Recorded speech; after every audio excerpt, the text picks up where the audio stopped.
আসসালামু আলাইকুম, সবাইকে শুভেচ্ছা।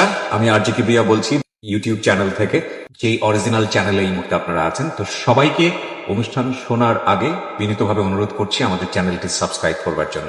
এখানে সাবস্ক্রাইব বাটনটি আছে, প্লিজ ক্লিক করবেন। পাশে একটা বেল বাটন আছে, বাটনটি অন করে নেবেন। সবার প্রতি রিকোয়েস্ট থাকছে। Thank you very much. আমরা যে খবর পড়েছিলাম যে ছেলেকে অবিবাহিত হতে হবে, সেটা আসলে সঠিক নয়। যারা বিয়ে শাদী করেছেন এবং না না না, এটা আমি ক্লিয়ার করি। না, আমি কোনো বিবাহিত ছেলের সাথে ডেফিনেটলি বিয়ে করতে চাই না। ডেফিনেটলি অবিবাহিত হতে হবে। প্রবলেমটা কোথায়? কারণ আপনি একটা পার্টিকুলার চ্যানেলে গেলেন এবং সেখানে গিয়ে কোনো একটা অনুষ্ঠানে গিয়ে আপনি এটা ফ্ল্যাশ করলেন অ্যান্ড তারা এটাকে প্রেজেন্ট করলো। It's a very exclusive and it is exclusive definitely. Lakh lakh crore crore মানুষ হুমড়ি খেয়ে পড়লো সেটা দেখার জন্য। আপনি চাইলে তো একটা প্রেস কনফারেন্স করতে পারতেন। আপনি কেন সেই চ্যানেলে গেলেন বা কোন একটা টেলিভিশন মিডিয়াকে বেছে নিলেন? এখানে একটা ভালো পয়েন্ট। একজন শাকিব খান একটা সেটে বসে আছে, তাকে একটা ড্যানিশ জুসও কিনে দেওয়া হয়নি, তাকে দূরে দাঁড় করিয়ে রেখেছে। তো বাঁচতে হলে এখন তো অপশনটা অনেক বেশি ডিফিকাল্ট অ্যান্ড ট্রিপিক্যাল। তো এইটার তো অ্যান্সার নেই। আপনি যেটা আমাকে কোশ্চেন, এটা অ্যান্সার নেই, বাট হ্যাঁ সলিউশন এইটাই। কিন্তু একটা সময় তো শাকিব ওই ধরনের সিনেমাগুলো করতেন না। তো ওইটা নিয়ে বাড়িতে মা বলে কি, হ্যাঁ ওই সিনগুলোই আসবে, ওই রকম হিরোর সাথে কাজ করাচ্ছ তুমি, ওই সিনগুলো করতে হবে, ওই রকম গান করতে হবে, ওই রকম ড্রেস পরতে হবে। সবাইকে আমন্ত্রণ জানাচ্ছি বিশেষ অনুষ্ঠানে। আমি আরজি কিবরিয়া আপনার সঙ্গে রয়েছি। যে মানুষটি এই মুহূর্তে আমার সঙ্গে রয়েছেন তাকে পরিচয় করিয়ে দেওয়ার কোনো দরকার নেই। তাকে দেখলেই বাংলাদেশের সমস্ত মানুষ তাকে চিনবেন। যে মানুষটাকে নিয়ে আমি কথা বলছি তিনি আপনাদের সবার প্রিয়, আলোচিত, সমালোচিত, নন্দিত, নিন্দিত সব কিছু মিলিয়ে আমাদের অত্যন্ত প্রিয় অপু বিশ্বাস। সো অপু বিশ্বাস, প্রথমেই স্বাগত জানাই এই অনুষ্ঠানে। আপনাকে অনেক ধন্যবাদ অনেক সুন্দর করে আমাকে প্রেজেন্ট করে দেবার জন্য। দুটো ভাগে আজকের এই আড্ডাটা ভাগ করতে চাই। প্রথমত হচ্ছে অপু বিশ্বাস হয়ে ওঠা, মানে মিডিয়ার অপু বিশ্বাস, তার আগের অপু বিশ্বাস। যতদূর জানি বগুড়ায় আপনার জন্ম। তো পরিবারের আত্মীয় বা দূরাত্মীয় এদের মধ্যে কি কেউ কি আছে মিডিয়াতে এর আগে কাজ করেছে? না, একদমই না, একদমই আমিই কাজ করছি। মানে বাট আমার মার অনেক ইচ্ছে ছিল, মানে আমার মার ইচ্ছে ছিল যে সে একটু ডান্স করবে, কিন্তু তাদের সময়গুলোতে আসলে এগুলো খুব প্রপারলি হয়ে উঠতো না, বিয়ে শাদী খুব দ্রুত দিয়ে দিত। তো সেই জায়গা থেকে আমার মার স্বপ্নটা আমার মধ্যে দিয়ে দেখেছেন। তা আমি বেসিক্যালি নাচ করতাম এবং আমার ইচ্ছেও ছিল নাচের স্কুলে বা নাচের টিচার হবার। সো ওই জায়গা থেকে আমার অনেক বেশি ওয়ার্কশপ করাও হয়েছে।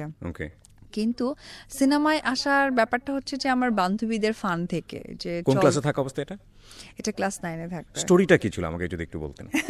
আমি স্টোরিটা জানতে চাই যে কিভাবে। স্টোরিটা একটু মজার, ফানি, আবার একটু মারধরও খেয়েছি, এই টাইপের স্টোরি ছিল। সেটা হচ্ছে যে আমি তো ডান্স করতাম আমরা কজন শিল্পগোষ্ঠীতে। প্রথম আমার নাচের ইয়েটা ছিল বুলবিল ললিতকলা একাডেমি। তারপর থেকে আমি আমরা কজনে আসি। আমরা কজনে আসার পর ওইখানে একটা জেলা ভিত্তিক একটা ইয়ে হয়েছিল, নাচের কম্পিটিশন হয়েছিল। তো সেইখানে আমি বরাবরই ফার্স্ট হই। মানে একটা সময় এমন হয়ে গেছে, ও এখানে অপু আছে, ও ফার্স্ট, লাইক আমাকে নাচতেও হবে না। তো ওই জায়গা থেকে তখন হচ্ছে গিয়ে নৃত্য অঞ্চল, আমাদের বাংলাদেশে একটা অনেক, আমাদের ঢাকাতেই আছে অনেক বড় নৃত্য অঞ্চল, থেকে একটা সার্কুলেশন হয় যে নৃত্য অঞ্চলে যদি ফার্স্ট হতে পারে তারা অনায়াসে যেতে পারবে এবং ঢাকায় বড় বড় শোগুলো করতে পারবে। তো ওই যে বললাম বেসিক আমার ইচ্ছে ছিল আমি নৃত্যশিল্পী হব। তো নাচের প্রতি মনটা খুব বেশি ছিল। তো সেই জায়গা থেকে ক্লাস 9-এ আমি যখন একটা মানে জেলা পর্যায়ে একটা কম্পিটিশন হলো এবং আমি ফার্স্ট হলাম। তারপর এখানে আমাদের সিবলি স্যার ছিলেন, দীপা ম্যাম ছিলেন, তারা আমাকে ঢাকায় নিয়ে আসলো। ঢাকায় নিয়ে আসার পর আমি এখানেও কম্পিটিশন করলাম। তখন আমি সেকেন্ড হলাম। তুষার নামে একটা ছেলে ছিল, সে ফার্স্ট হলো, এবং প্রিয়াঙ্কা নামে একটা মেয়ে ছিল, যে তুষার এখন কোরিওগ্রাফি করে অনেক বেশি, আর প্রিয়াঙ্কা নামে একটা মেয়ে ছিল, ও থার্ড হলো। আচ্ছা, এরপর থেকে ওখানে কিছু বিটিভিতে প্রোগ্রাম হয়েছে, শাপলাকুড়িতে হয়েছে। ওই কিছু ছবি আমার বান্ধবীরা দেখেছে, দেখে বলছে হ্যাঁ তোকে তো অনেক সুন্দর লাগতেছে। আমি তো সুন্দরী না, বেসিক্যালি মেয়েদের সুন্দর লাগলে নায়িকা, আর ছেলেদের সুন্দর লাগলে নায়ক। তো আমাকে বলতেছে যে তোকে তো অনেক সুন্দর লাগতেছে। আমি তাহলে কি করবি? তো এর মধ্যে লাক্স চ্যানেল আই ফটোগ্রাফির একটা এরকম দেখেছে ওরা পত্রিকায়, দেখে তখন আমাকে বলতেছে তোর তাহলে কিছু ছবি তুলি। আমি তোর মজাই লাগতেছে। আর আমি তো একটু সিনেমা বা নাচ গান এগুলোর প্রতি অনেক বেশি আগে থেকেই। আরও মা আমাকে অনেক বেশি পুট আপ করতেন, না না করো করো, আমি আছি, বাবাকে দেখবো, কাকাকে দেখবো। তো ওই জায়গা থেকে ওরা সবাই মিলে একটা লোকাল একটা স্টুডিওতে গিয়ে আমাকে ফটো উঠালো এবং পেপার কাটিং দিয়ে ওই ঠিকানায় আমরা পাঠিয়ে দিয়েছি, বাসায় কেউ জানে না। এরপর তো টপ 15-এর মধ্যে আসছে, এখন জেলায় জেলায় যে এলাকার মেয়েরা তাদের বাড়িতে গিয়ে গিয়ে ছবি তুলবে। এইবার তো আমাকে অনেক পিটুনি খেতে হয়েছে বাবার হাতে। এটা কে দিলাম, বাবা বিশ্বাস করো আমি একদম এগুলো কিচ্ছু জানি না, ছবিটা কে তুলছে? আমি ওরা তো বলছে স্মৃতি হিসেবে রাখবে। আমি যেহেতু 9-এ পড়ি, এটা একটা স্মৃতি না, 10-এ পড়ার পর ওর নাকি বিয়ে হবে, ও নাকি কোথায় যাবে, এই নিয়ে তো বুঝছি মিথ্যা আর বলতে হবে না। এই করে আচ্ছা ঠিক আছে, মা আবার বুঝালো, কারণ মার তো এইটাকে অনেক বেশি সাপোর্ট করেছে। মা আচ্ছা ঠিক আছে। তারপরে টপ 15-এ আমার ফটোশুট করা হলো, তারপর টপ 25-এ আসছি, টপ 25-এ আসবার টপ 10-এও চলে আসছি আমি। এটা হচ্ছে গিয়ে 2007 ছিল। তো টপ ইয়েতে চলে এসেছি। তখন অ্যাকচুয়ালি ক্লাস 9-এ ফটোশুট করেছি। এটা আসলে আস্তে আস্তে অলমোস্ট আমি 10-এ উঠে গেছি। 6-7 মাসের এটা প্রিপারেশন থাকে, তো ক্লাস 10-এ উঠে গেছে। এরপরে হচ্ছে আমাকে যখন হচ্ছে গিয়ে টপ 10-এ আসলো, তখন আসলে টেকনিক্যালি আমি বলতে পারি এখন, আগে মানে অনেক আগে যখন আমার একটা ইন্টারভিউ হয়েছিল ফার্স্ট সিনেমা আসার পর, তখন বলেছি না মা তো শিখছিল তাই আমি চ্যানেলে আসতে পারিনি। বাট বেসিক্যালি টেকনিক্যালি মারা চায়নি, কারণ তাদের কিছু কিছু রুলস ছিল, তো মাও একটু শিখছিল, বাবা সবকিছু মিলে ম্যাচ করাতে পারেনি, পরে আমাকে ইন্ডিয়া যেতে হয়েছিল। আমি ফাইনাল রাউন্ডে এসে কিছু করতে পারিনি। ওকে, বাট এটা তো ফেল হিসেবে আমি বলবো না, বিকজ এটাই যদি আপনার চলচ্চিত্রে ঢোকার একটা মাধ্যম হয়ে থাকে। না, মাধ্যমও না। তারপরে যেটা হয়েছে এরপরে যেটা, ও আমার ছেলে একটা সিনেমা হবে যেটাতে আমাদের ইমপ্রেস ফিল্মের চ্যানেল আইডি, ওটাতে হচ্ছে নায়িকা ছিল আমাদের খুবই পছন্দের একটা বড় আপু, পপি আপু, আর ইলিয়াস কাঞ্চন ভাই ছিলেন ওনারা হিরো হিরোইন। তো ও আমার ছেলে, দ্যাট মিনস হচ্ছে টেস্ট টিউব বেবি নিয়ে একটা গল্প ছিল, যেটা আমাদের খুব পছন্দের একজন দাদু, সুভাষ দত্ত দাদু ওনার ছিলেন। এরপরে একটা মুভি হয়েছিল আমজাদ আঙ্কেলের, আমার যাকে আমি বাবা ডাকতাম, আমজাদ আঙ্কেলের হচ্ছে গিয়ে কাল সকালে একটা মুভি। সেটা খুবই ছোট্ট একটি ক্যারেক্টার, মানে যাকে বলে ক্যারেক্টার আর্টিস্ট আর কি। এখন তো আমাকে নায়িকা হওয়ার পর বলে হ্যাঁ ওটা তো গেস্ট অ্যাপিয়ারেন্স, আমি নো, ওটা ক্যারেক্টার আর্টিস্ট আমি করেছি। তো ওইখানে শাবনার উপর একটা বান্ধবীর ক্যারেক্টার ছিল। তো যে ফটোশুটের সিনেমা ছবিগুলো তো আমার কাছে ছিল, তখন এটাই হচ্ছে আমাদের বগুড়ার একজন নাটক করতেন মিনু মামা, এখন কিন্তু নাটকে অনেক বেশ ভালো বয়স্ক মানুষ। তো মিনু মামা বলছে আচ্ছা ঠিক আছে তোর, মানে মাও বলতো অনেক সময় দেখা হতো, ভাই দেখেন না ওর 2-একটা ছবি, ওর বাবাকে খালি বলবেন না, আমি দেখবো। তো তখন মা বলছে আচ্ছা ঠিক আছে। তো ওই কয়েকটা ছবি দেওয়া হয়েছিল, তো এই দুটো ছবিতে আমাকে ক্যারেক্টার আর্টিস্ট হিসেবে তারা ইয়ে করেছেন। আচ্ছা ঠিক আছে, তো ভালো, দেখি কি করে। এরপর আমি কাল সকালেও কাজ করি, শাবনারাপুর বান্ধবীর ক্যারেক্টার। ও আমার ছেলেতেও আপুর, মানে পপি আপুর যে টেস্ট টিউব বেবিটা হয় আর কি, ছেলে হয়, সেটাতেও আমি কাজ করি তার হিরোইন হিসেবে, অর্থাৎ ওই যে টেস্ট টিউব বেবিটার হিরোইন হিসেবে কাজ করি, করে শেষ। তারপরে তো কত সালের দিকে এটা 2007। হ্যাঁ, তখন আমার এসএসসি পরীক্ষা শুরু হয়েছে, অলরেডি সবকিছু অফ। পরীক্ষার পর 3 মাস যে একটা ব্রেক টাইম থাকে, তখন তো সবাই বসে আছে, হঠাৎ করে আমাদের ফোনে এক ফোন আসছে, এফআই মানিক পরিচালক, এফআই মানিক বিখ্যাত পরিচালক। তো উনি হচ্ছে কি ফোন করেছেন, ফোন করে বলতেছে আমাদের বাসায় তখন একটাই ফোন যেটা মার কাছে থাকতো। তো ফোনে আসছে যে এরকম অপু বিশ্বাস। তো মা বলছে হ্যাঁ, বলছে যে তাহলে আমরা তো একটা মুভি করতে চাচ্ছি, কোটি টাকার কাবিন, ছবিটাতে আমরা ওকে চাচ্ছি, কারণ ওর মধ্যে একটা ইন্ডিয়ান ইনোসেন্ট ভাব আছে, আমাদের এইরকমই মেয়ে একটা দরকার এই ক্যারেক্টার। ইন্ডিয়ান ইনোসেন্ট ভাব না, ইন্ডিয়ান ইনোসেন্ট আমাকে প্রথমে মানে বাংলাদেশে ওরকম ফিল হতো না, তো ইন্ডিয়ানই ফিল করতো। আমার কোটি টাকার কাবিনের লুকসটা ফিল করেছে অনেকে, যে ভারত থেকে কোনো নায়িকা আসছে কিনা। তো ওই জায়গা থেকে বলেছে যে ঠিক আছে। তো মার তো মানে খুব খুশি সিনেমা। তারপরে মা যখন শুনেছে যে আর্টিস্ট কে কে, তো বলেছে যে ফারুক ভাই আছে, তারপরে রাজ্জাক আঙ্কেল আছে। রাজ্জাক আঙ্কেল শুনে মার তো 3 দিন ঘুম হয় না, বিকজ মার এটা স্বপ্নের নায়ক। মা বলতেছে আমি তোকে নাচ পরে বানাবো, আগে নায়ককে দেখে আসি, কাছে থেকে একটা নায়ককে দেখবো, বিকজ রাজ্জাক আঙ্কেল আমার মার কাছে একটা ড্রিম নায়ক ছিল। শুধু আপনার মার কাছে না, বাংলাদেশের ওই জেনারেশনের অনেক ভদ্রমহিলার কাছে তিনি ড্রিম। তো ওই জায়গা থেকে মা বলছে সিনেমার দরকার নেই, ওটা তো আমরা বুঝতাম না যে সিনেমা ফুল করতে হয়। মা বলতে একদিন শুটিং কোনো রকম করে দেখে আমরা চলে আসবো, মানে আমরা যে ডান্স করতে যেতাম একদিনের জন্য, পরে বগুড়া চলে আসতাম, মার ধারণা যে সিনেমা এইভাবেই হয়। তো ওই জায়গা থেকে মা ডান বলেছে। তো ওনারা বলছে আচ্ছা ঠিক আছে, তাহলে তোকে একটু ফটোশুট করতে হবে, তারপরে ও অ্যাক্টিং কেমন জানে, একটু আপনারা তাহলে ঢাকায় আসেন। তো মা খুব ম্যানেজ করছে, আমার কাকাকে ম্যানেজ করে 2 জন মিলে আমাকে নিয়ে আসছে। নিয়ে এসে এফডিসিতে তখন আমার যে হিরো ছিল ওই সিনেমার, সে শুটিং করছিল, তার সাথে আমাকে মিট করাই দিয়েছে, সবকিছু করে দিয়ে। আমাদের যখন প্রডিউসারের নাম শুনেছে, মা কয় না না না, উনি অনেক খারাপ রোল করে, আমি তো ওকে দিয়ে কাজ করাবো না। কোন প্রোডিউসার?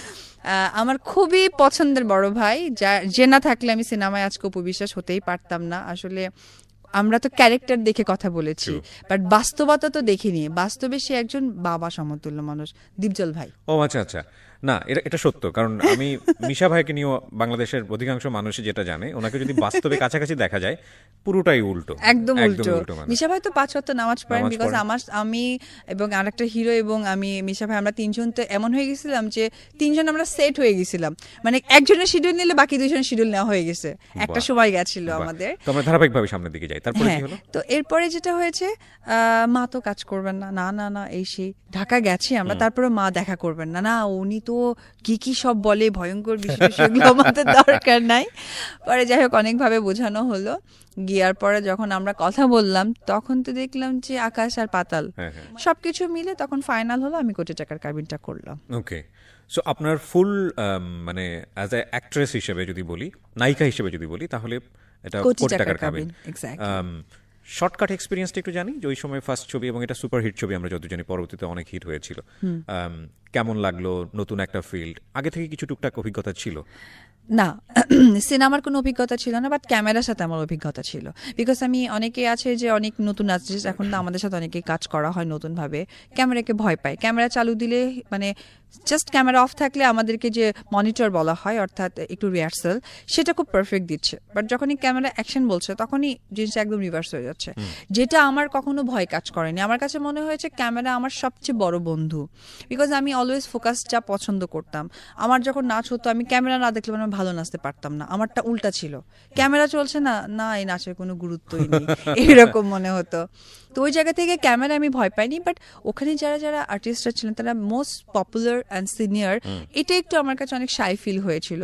এবং আমি যেহেতু রোম্যান্টিক হিরোইন ছিলাম, অনেক জায়গায় হতো যে ডায়ালগ বা তাদের সাথে ফিজিক্যালি অ্যাক্টিভিটিস হয়তো বা জড়িয়ে ধরা, এমব্রেস করা বা কাছে দেখা বা চোখে চোখে তাকানো, এই জিনিসগুলো না একটু লজ্জাবোধ থেকে না শাই ফিল করতাম এবং প্রপার হতো না। আচ্ছা, তো ওভারকাম হয়ে গেল, মানে খুব অল্প সময় নিজেকে ওভারকাম করে ওই জায়গাটা নিয়ে যাও? বিকজ আমি যেহেতু নাচের মেয়ে ছিলাম, আর আমি আমার সবচেয়ে বড় সাপোর্ট দিয়েছিল আমি ডান্সের সাথে যে নৃত্য কলা, অর্থাৎ প্রত্যেকটা নাচের সাথে একটা অ্যাক্টিং কিন্তু অনেক ইম্পর্টেন্ট। যেমন আমি কয়েকটা নৃত্য কলা করেছিলাম, সেটা হচ্ছে যে লাইলি মজনু, যেমন ওইটা নাচের স্টার্টিং থেকে এন্ড অব্দি আপনি যদি নাচটাই দেখেন, আপনি একটা স্টোরি বলতে পারবেন, আচ্ছা এটা ছিল এই কাহিনী। তারপরে আমি নাগ পূর্ণিমা করেছিলাম, নাগ পূর্ণিমাতে যদি আপনি এ টু জেড ডান্সটা দেখেন স্টেজে, আপনি বলতে পারবেন ও আচ্ছা এটা একটা স্টোরি, এটা ছোটবেলা, এটা মিডিল, এটা হয়তো বা বড় হবার পর। তো এটার কারণে না ওই অ্যাক্টিংটা খুব দ্রুত ধরতে পারতাম, বাট শাইনেসটা হতো আমার সাথে যারা আর্টিস্ট কাজ করছে তারা সবাই অপরিচিত। তখন আপনি বগুড়াতে থাকছেন, ঢাকায় এসে কাজ করছেন, তো কি যাওয়া আসার মধ্যে ছিলেন নাকি এখানে সেটেল হলেন? না, প্রথমে কোটি টাকার কাবিন, তারপরে তো ওই সেম প্রোডাকশনে আমি আরো 4টা মুভি করেছি, পিতারাসন, চাচু, দাদিমা। তো এই সিনেমাগুলো যখন করেছিলাম 2-3টে অবধি যাতায়াত করেছি।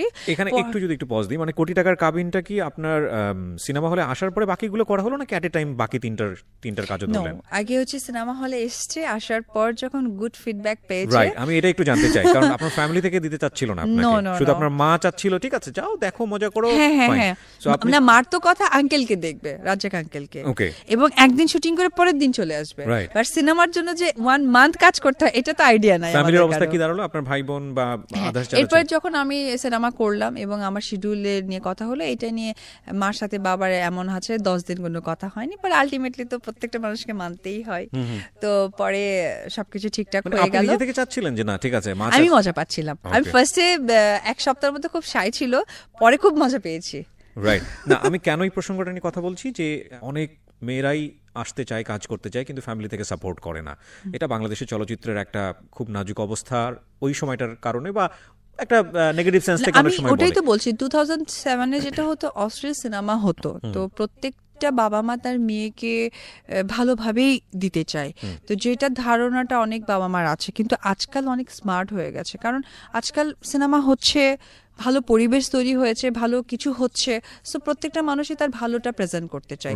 এখন আর ওই মানে ওই চিন্তাধারাটা আর কারো মাথায় নেই। প্রথম ছবির সম্মানী কত ছিল? কোটি টাকার কাবিনে কোটি টাকা, 75,000 টাকা।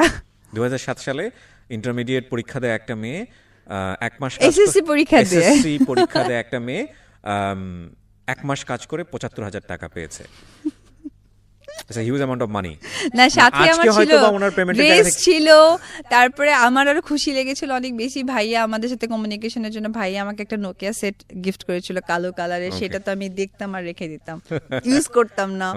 তারপরে আরো মজার ব্যাপার ছিল আমার লিপস্টিক ছিল, তারপর অনেক বেশি ক্রিম হাবি জাবি সবকিছু মিলে দিয়েছিল। তো এইটার খুশি রাখাতে আমার 75,000 টাকা গায়ে লাগেনি। ওকে, সো অপু একটা ব্যক্তিগত বিষয় আমরা যেটা জানলাম, অপু অনেক সাজতে পছন্দ করে।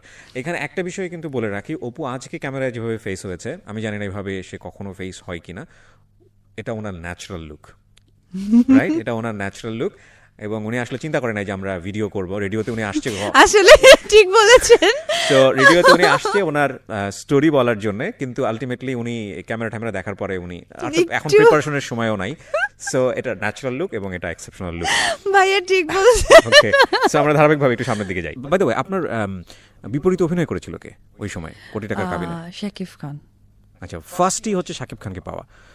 শাকিব খান বাংলাদেশের মেগা স্টার, এ ব্যাপারে কোনো সন্দেহ নাই, এবং উনি নিজেকে যে জায়গাটায় নিয়ে গেছেন সেখানে আলটিমেটলি এটা লাখও লাগে। এখানে মাঝখানে একটা কথা বলি, 2007 এটা ছিল কিনা না, 2007 এসে যেটা হয়েছিল, হিরো নিয়ে তো আমাদের বাড়িতে পুরো একদম দহরম মহরম, মার সাথে পাপার। আমি ছোটবেলা থেকে মানে বড় হয়েছি এটা দেখিনি, কারণ তারা অনেক বেশি পছন্দ করতেন আমাদের রিয়াজ ভাইকে, সে অনেক বেশি ক্যারেক্টার সিনেমা করতেন, কিন্তু একটা সময় তো শাকিব ওই ধরনের সিনেমাগুলো করতেন না। তো ওইটা নিয়ে বাড়িতে মা বলে কি, হ্যাঁ ওই সিনগুলোই আসবে, ওই রকম হিরোর সাথে কাজ করাচ্ছ তুমি, ওই সিনগুলো করতে হবে, ওইরকম গান করতে হবে, ওইরকম ড্রেস পরতে হবে। অ্যাকচুয়ালি সিনেমা সম্বন্ধে তো আমাদের ফ্যামিলি কারো আইডিয়া নাই, যেটা সত্যি কথা। আমি বললাম না যে একদিনের দেখা করতে আসছে মা, রাজ্জাক আঙ্কেলকে দেখবে, পরের দিন বগুড়া চলে যাবে। তো ওই জায়গা থেকে মানে এইভাবেই বাবা মাকে বলছে, হ্যাঁ নিয়ে যাও, ওই যে নায়ক, সে নায়ক যে নায়িকাদের সাথে কাজ করে, যেরকম ড্রেস আপ তোমার মেয়ে ওইটা পরবে, যাও নিয়ে যাও।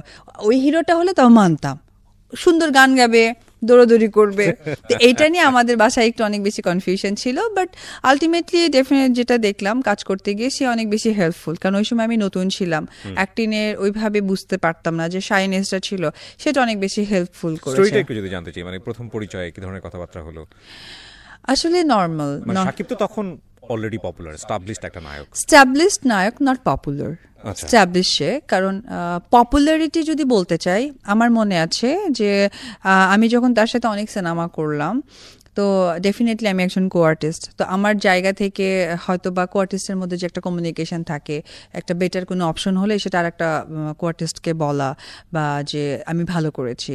তো এইরকম একটা মুভিতে সে ফার্স্ট রেমুনেশন পেয়েছিল মাত্র 7 লাখ টাকা, সেটা হচ্ছে কি আমার প্রাণের স্বামী। তো সেটা আমার কাছে এত বেশি উদ্গ্রীব, এত বেশি খুশি নিয়ে আমাকে প্রেজেন্টেশনটা দিয়েছিল। তো বুঝতেই পারছেন ওইরকম পপুলারিটি তার ভিতরে ছিল না রাইট নাও যেরকম যে পপুলারিটিটা, বাট হ্যাঁ সে একজন হিরো ছিল। বাট আপনার কাছে তো শাকিব খান তো শাকিব খানই, কজ শাকিব খান তখন বলা যেতে পারে নিজের একটা জায়গা করে নিয়েছে, বাট আপনার কেবল ডেবিউ ফিল্ম বলা চলে। ক্যামেরা না, মানে ক্যামেরা আমার সাথে বন্ধুত্বপূর্ণ ছিল, আমার কাছে মনে হয়নি ওটা নতুন কিছু বা তার সামনে আমি কি করব, এটা আমার অনেক বেশি লাইফ লেগেছিল। সো প্রথম ছবির শাকিব খানের সাথে ওইরকম কোনো মেমোরি নাই বলা চলে? প্রেমের তো একটা memory, if you want to share, we will not mind. ওইখানে অ্যাকচুয়ালি পরিচয়টা হয়েছে, এবং তার বেশি আতিথেয়তা বলতে পারেন, আতিথেয়তা দ্যাট মিনস আমি বোঝাতে চাচ্ছি সেই লক্ষ্যে যে একটা নতুন আর্টিস্টকে দেখলে মানুষের যে ব্যাপারটা থাকে যে না সে কাজ করুক বা তাকে হেল্প করা, এইটা তার বিষয়ে ছিল। আর সেই জায়গা থেকে আমরা তো একদম স্কুল থেকে আসা একটা মেয়ে, একদম গার্লস স্কুল, আর আমাদের ফ্যামিলি একটু কনজারভেটিভ, তো ওই জায়গা থেকে আমার কাছে এটা টোটালি নতুন ছিল। তখনই একটা ভালো লাগা তৈরি হয়। এখান থেকে আপনাকে সিনেমার বাইরের একটা মানুষের জায়গাটা আবার একটু যদি একটু নেই, ওই সময়টাতে কি লাইক নিজের জায়গা থেকে কোনো ছেলের সাথে সম্পর্ক না, আমার না সত্যি কথা বলতে গেলে কি স্কুল লাইফে মানুষ অনেক প্রেম হয়, কষ্ট পায়, এবং আমার অনেক ফ্রেন্ডস ছিল যারা ক্লাস 9-এ বের হয়ে গিয়ে বিয়ে করছে, বাড়িতে আমাদের বাসা খুঁজতে আসছে, পরে হয়তো 1 মাস 1.5 মাস পর বের হয়েছে। সত্যি কথা বলতে গেলে কি আমার মানে বগুড়ায় থাকতাম, গার্লস স্কুলে পড়তাম, আমাদের অপোজিটে বয়েজ স্কুল ছিল, তো ওই জায়গা থেকে আমাদের বান্ধবীরা অনেক টিলিং দিত, আমি পিয়ন হিসেবে কাজ করতাম, কারণ আমার ভালো লাগতো না, আমার খালি মনে হতো কি এই ছেলেটার চুল সুন্দর না, ওই ছেলেটার মুখ সুন্দর না, ওর যদি গায়ে গন্ধ হয়, ওর যদি মুখে গন্ধ এগুলো না বাজে বাজে চিন্তা মাথায় আসতো, তো ভালো লাগতো না। আমার হতে হবে সুন্দর, স্মার্ট, প্রেজেন্টেবল কেউ, তাহলে ঠিক আছে। So you choose Shakib Khan for that. আসলে কিছুটা কেয়ারিংও বলতে পারেন, কারণ আমি যখন নতুন অবস্থায় অনেক অ্যাক্টিং পাচ্ছি না, তখন সে অ্যাক্টিং না পারার কারণে হয়তো আমাকে একজন কোয়ার্টার্স হেল্প করে দিয়েছে, তখন তো ভালো লাগার বিষয়টা কাজ করে গেছে। ও আচ্ছা আচ্ছা আচ্ছা, কিন্তু এখন তো বুঝতেছি যে আর একটা আর্টিস্ট না পারলে তাকে শেখাতে হয়, নাহলে আমারটা তো প্রপার হবে না। কিন্তু আমার কাছে তখন মনে হয়েছিল ও মাই গড, আমাকে শিখিয়ে দিচ্ছে। তো থিঙ্কিং তো দুই জিনিস। তো এখন যেটা হয়েছে দেখেন ভাইয়া, এখন আমরা যেটা জানি, একটা স্ক্রিনে ধরেন একটা ফেস আমি আছি, একটা ফেস আমার কো আর্টিস্ট আছে, আমি ধুমায় অ্যাক্টিং করলাম পজিটিভলি, বাট সে একদম খুব লুজ অ্যাক্টিং করলো, দ্যাট মিনস স্ক্রিনে কিন্তু আমাকে অনেক বাজে লাগবে। তো আমার বেটারমেন্টের জন্য আমার যে কো আর্টিস্ট থাকবে তাকে দরকার পড়লে আমি ওয়েট করব, আদারওয়াইজ আমি তাকে শিখিয়ে দিব যে তুমি বেটার করো, কারণ আমরা স্ক্রিন শেয়ার করছি। তো ওই সময় তো মনে হয় যে স্ক্রিন শেয়ার না, আল্লাহ আমারই এত বুঝাই দিচ্ছে, আমার জন্য ওয়েট করছে, আচ্ছা আমি না পারলে আবার দেখাই দিচ্ছে। আসলে এই কিছুটা রিয়েলাইজেশন ফিল হয়েছিল। এই জিনিসটা আসলে যতদূর আমরা মনে করি আমাদের জায়গা থেকে যারা বাইরে থাকি, যে এটা তো আসলে কনসার্ন থাকা উচিত পরিচালকের। এখানে আসলে আমার যিনি কো অ্যাক্টর তিনি আমার জন্য ওয়েট করবেন কি করবেন না, এটা তো আলটিমেটলি না। ঠিক আছে, ডেফিনেটলি মানে ডিরেক্টর বা হচ্ছে অ্যাসিস্ট্যান্ট ডিরেক্টর বা সবকিছু, বাট কো আর্টিস্টের ব্যাপারটা হচ্ছে কি এটা কমিউনিকেশন। এখন কথা হচ্ছে ওই সময় তো আমি একেবারেই নতুন, তো একজন সিনিয়র আর্টিস্ট যদি বলে আপনার হিরোইন কি করছে না, ভালো হচ্ছে না শর্ট, আচ্ছা ঠিক আছে কালকে করি, এটা কিন্তু ইস্যু। তো সেই জায়গা থেকে সে আমাকে প্রেফারেন্স দিয়েছে, আমি সেটাই বলছি।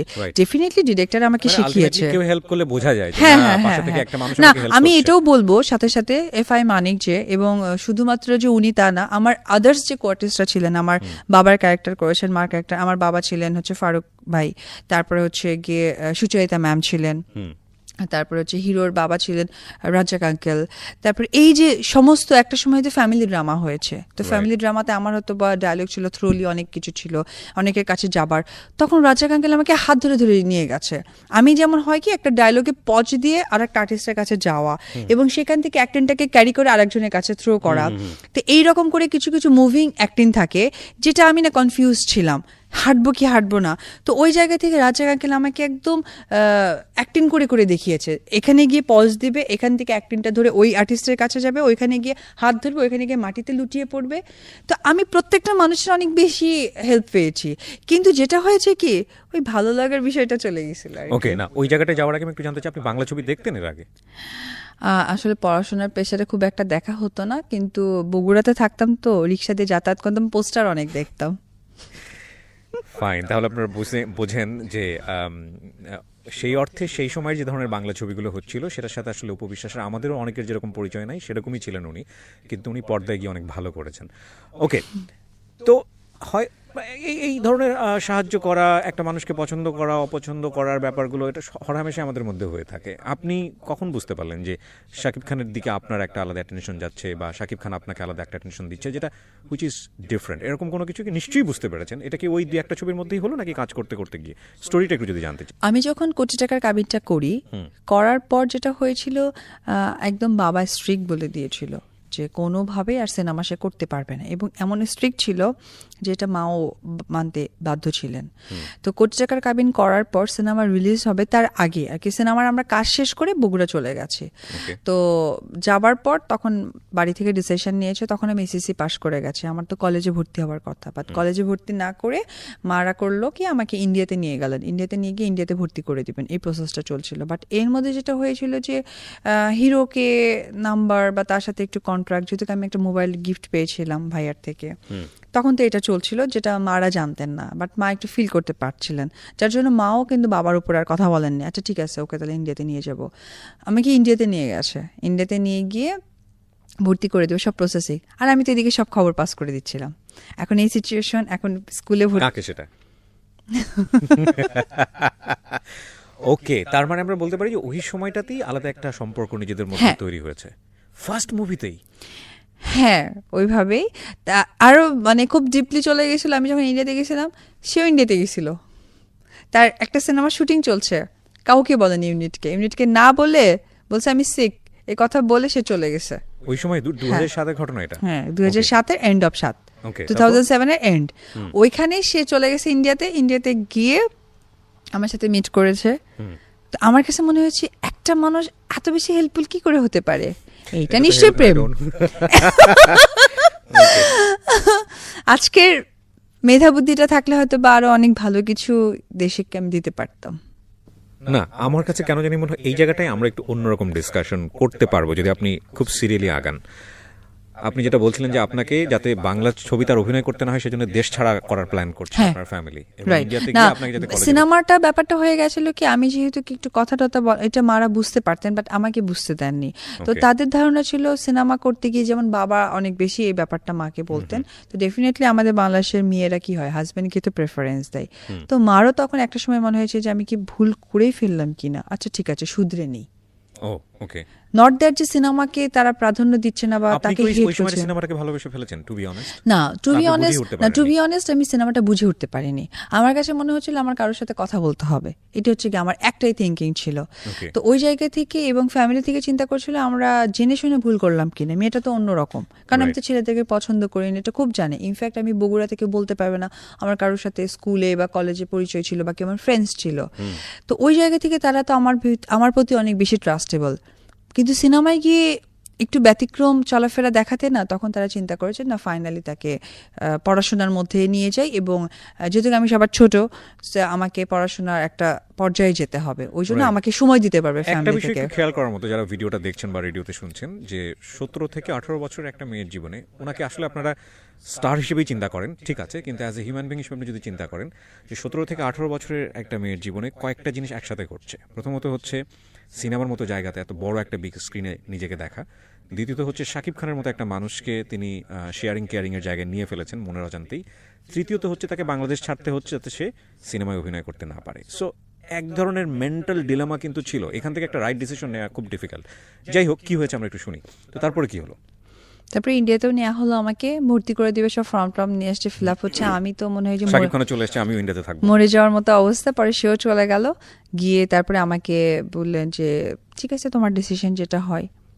এর মধ্যে যেটা হলো, আমি হঠাৎ করে খুব জোরে সোরে বেঁকে বসলাম, যেহেতু আমি একটা সাপোর্ট পেয়ে গেছি। আচ্ছা ঠিক আছে, না এই সাপোর্টটা আমাকে একটু জানতে হবে যে সাপোর্টটা কি ছিল। মানে আপনারা কি দুজনেই ওয়ার্ড দিয়ে ফেলেছেন তখন যে নো ওয়ার্ড না, ভালো লাগার বিষয় থেকে মনে হয়েছে যে না আমার বাংলাদেশে কেউ আছে, আমার মা বাবা যদি আমাকে বের করে দাও বাড়ি থেকে, আমি কোথাও গিয়ে উঠতে পারবো। আমার তো টেনশন ছিল যে আমি রাতে কোথায় ঘুমাবো, নাহলে তো আমি তখনই চলে যেতাম। কিন্তু দেখেন একটা মজার বিষয় যে আপনি সিনেমাটাকেও তখন সিরিয়াসলি নেন নাই। না, একদমই না। 2 নম্বর হচ্ছে যে বাবা মা যেটা বলছে সেটাকে আপনার পড়াশোনা ওটাও সিরিয়াসের মধ্যে ছিল না, কিন্তু সিরিয়াস একটাই ছিল যে আমার কারোর সাথে দেখা করতে হবে, কারোর সাথে কথা বলতে হবে। এবং আমি সাপোজ হয়তো মাদের সাথে আমি একটু রাগারাগি করলাম বা আমি আমার ক্ষোভটা প্রকাশ করলাম, যদি আমাকে ভুল করে বলে বাড়ি থেকে বেরিয়ে যাও, আমি কোথায় যাব? কারোর সাথে দেখা করতে হবে, কারোর সাথে শেয়ার করতে হবে, দ্যাট ইজ শাকিব খান। না, এটা তো আসলে এটা open secret, everybody knows. So এটা কি ওনার দিক থেকেও এরকমই ছিল? হ্যাঁ, না হলে ইন্ডিয়াতে কেন যাবে সে? এবং এত বড় একটা ডিসিশন তার একা নেওয়া সম্ভব না।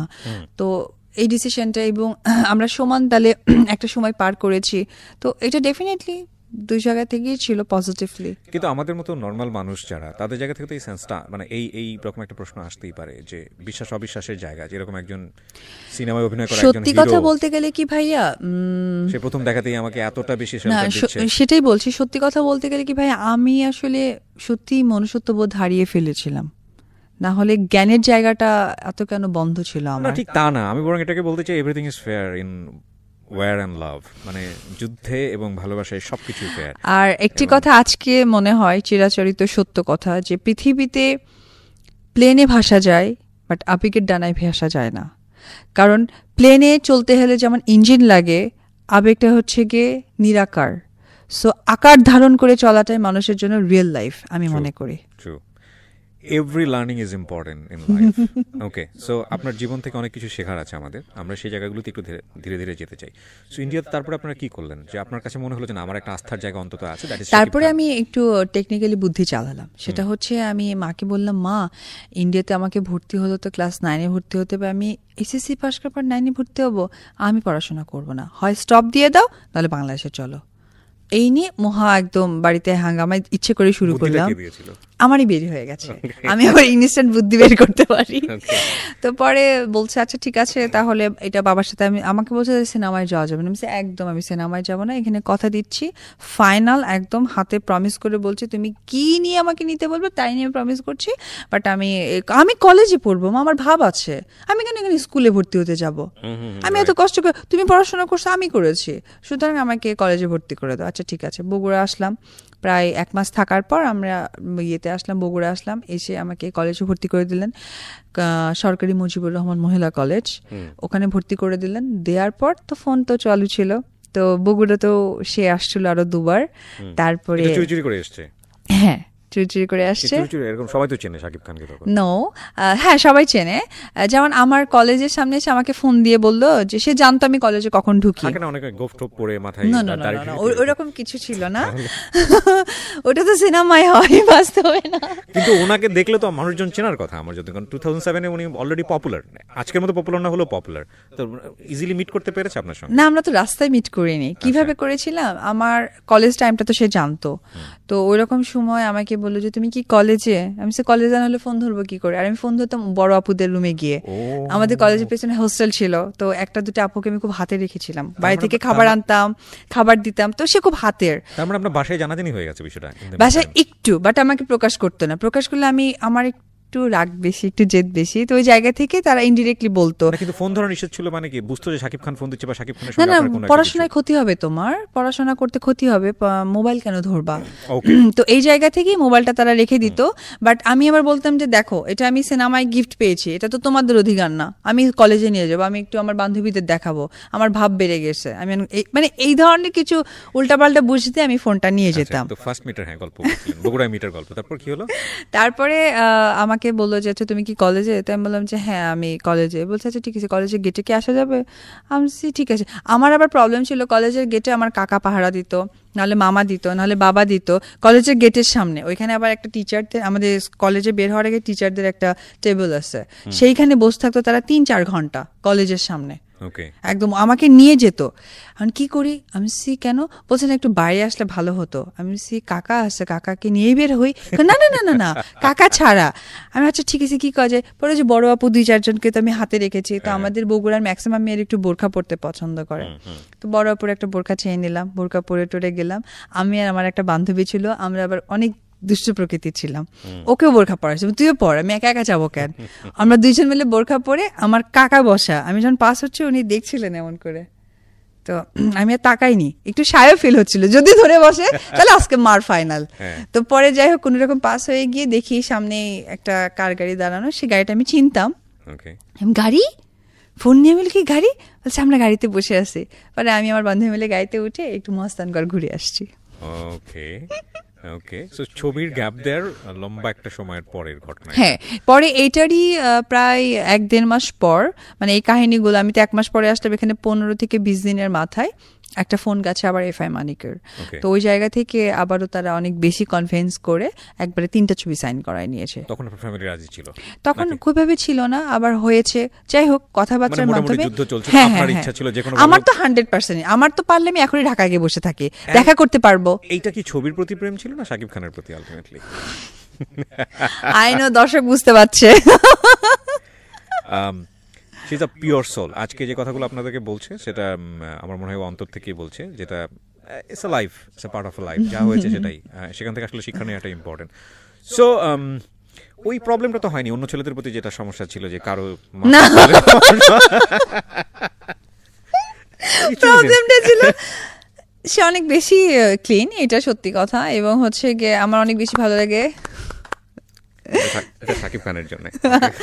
আর সবচেয়ে বড় কথা যে অনেক বেশি পারফিউম ইউজ করে, আমার পারফিউম অনেক ভালো লাগে, আমি ছোটবেলা থেকেই মানে পারফিউমের হয়তো ব্র্যান্ড আগে চিনতাম না। Credit goes to perfume. হ্যাঁ,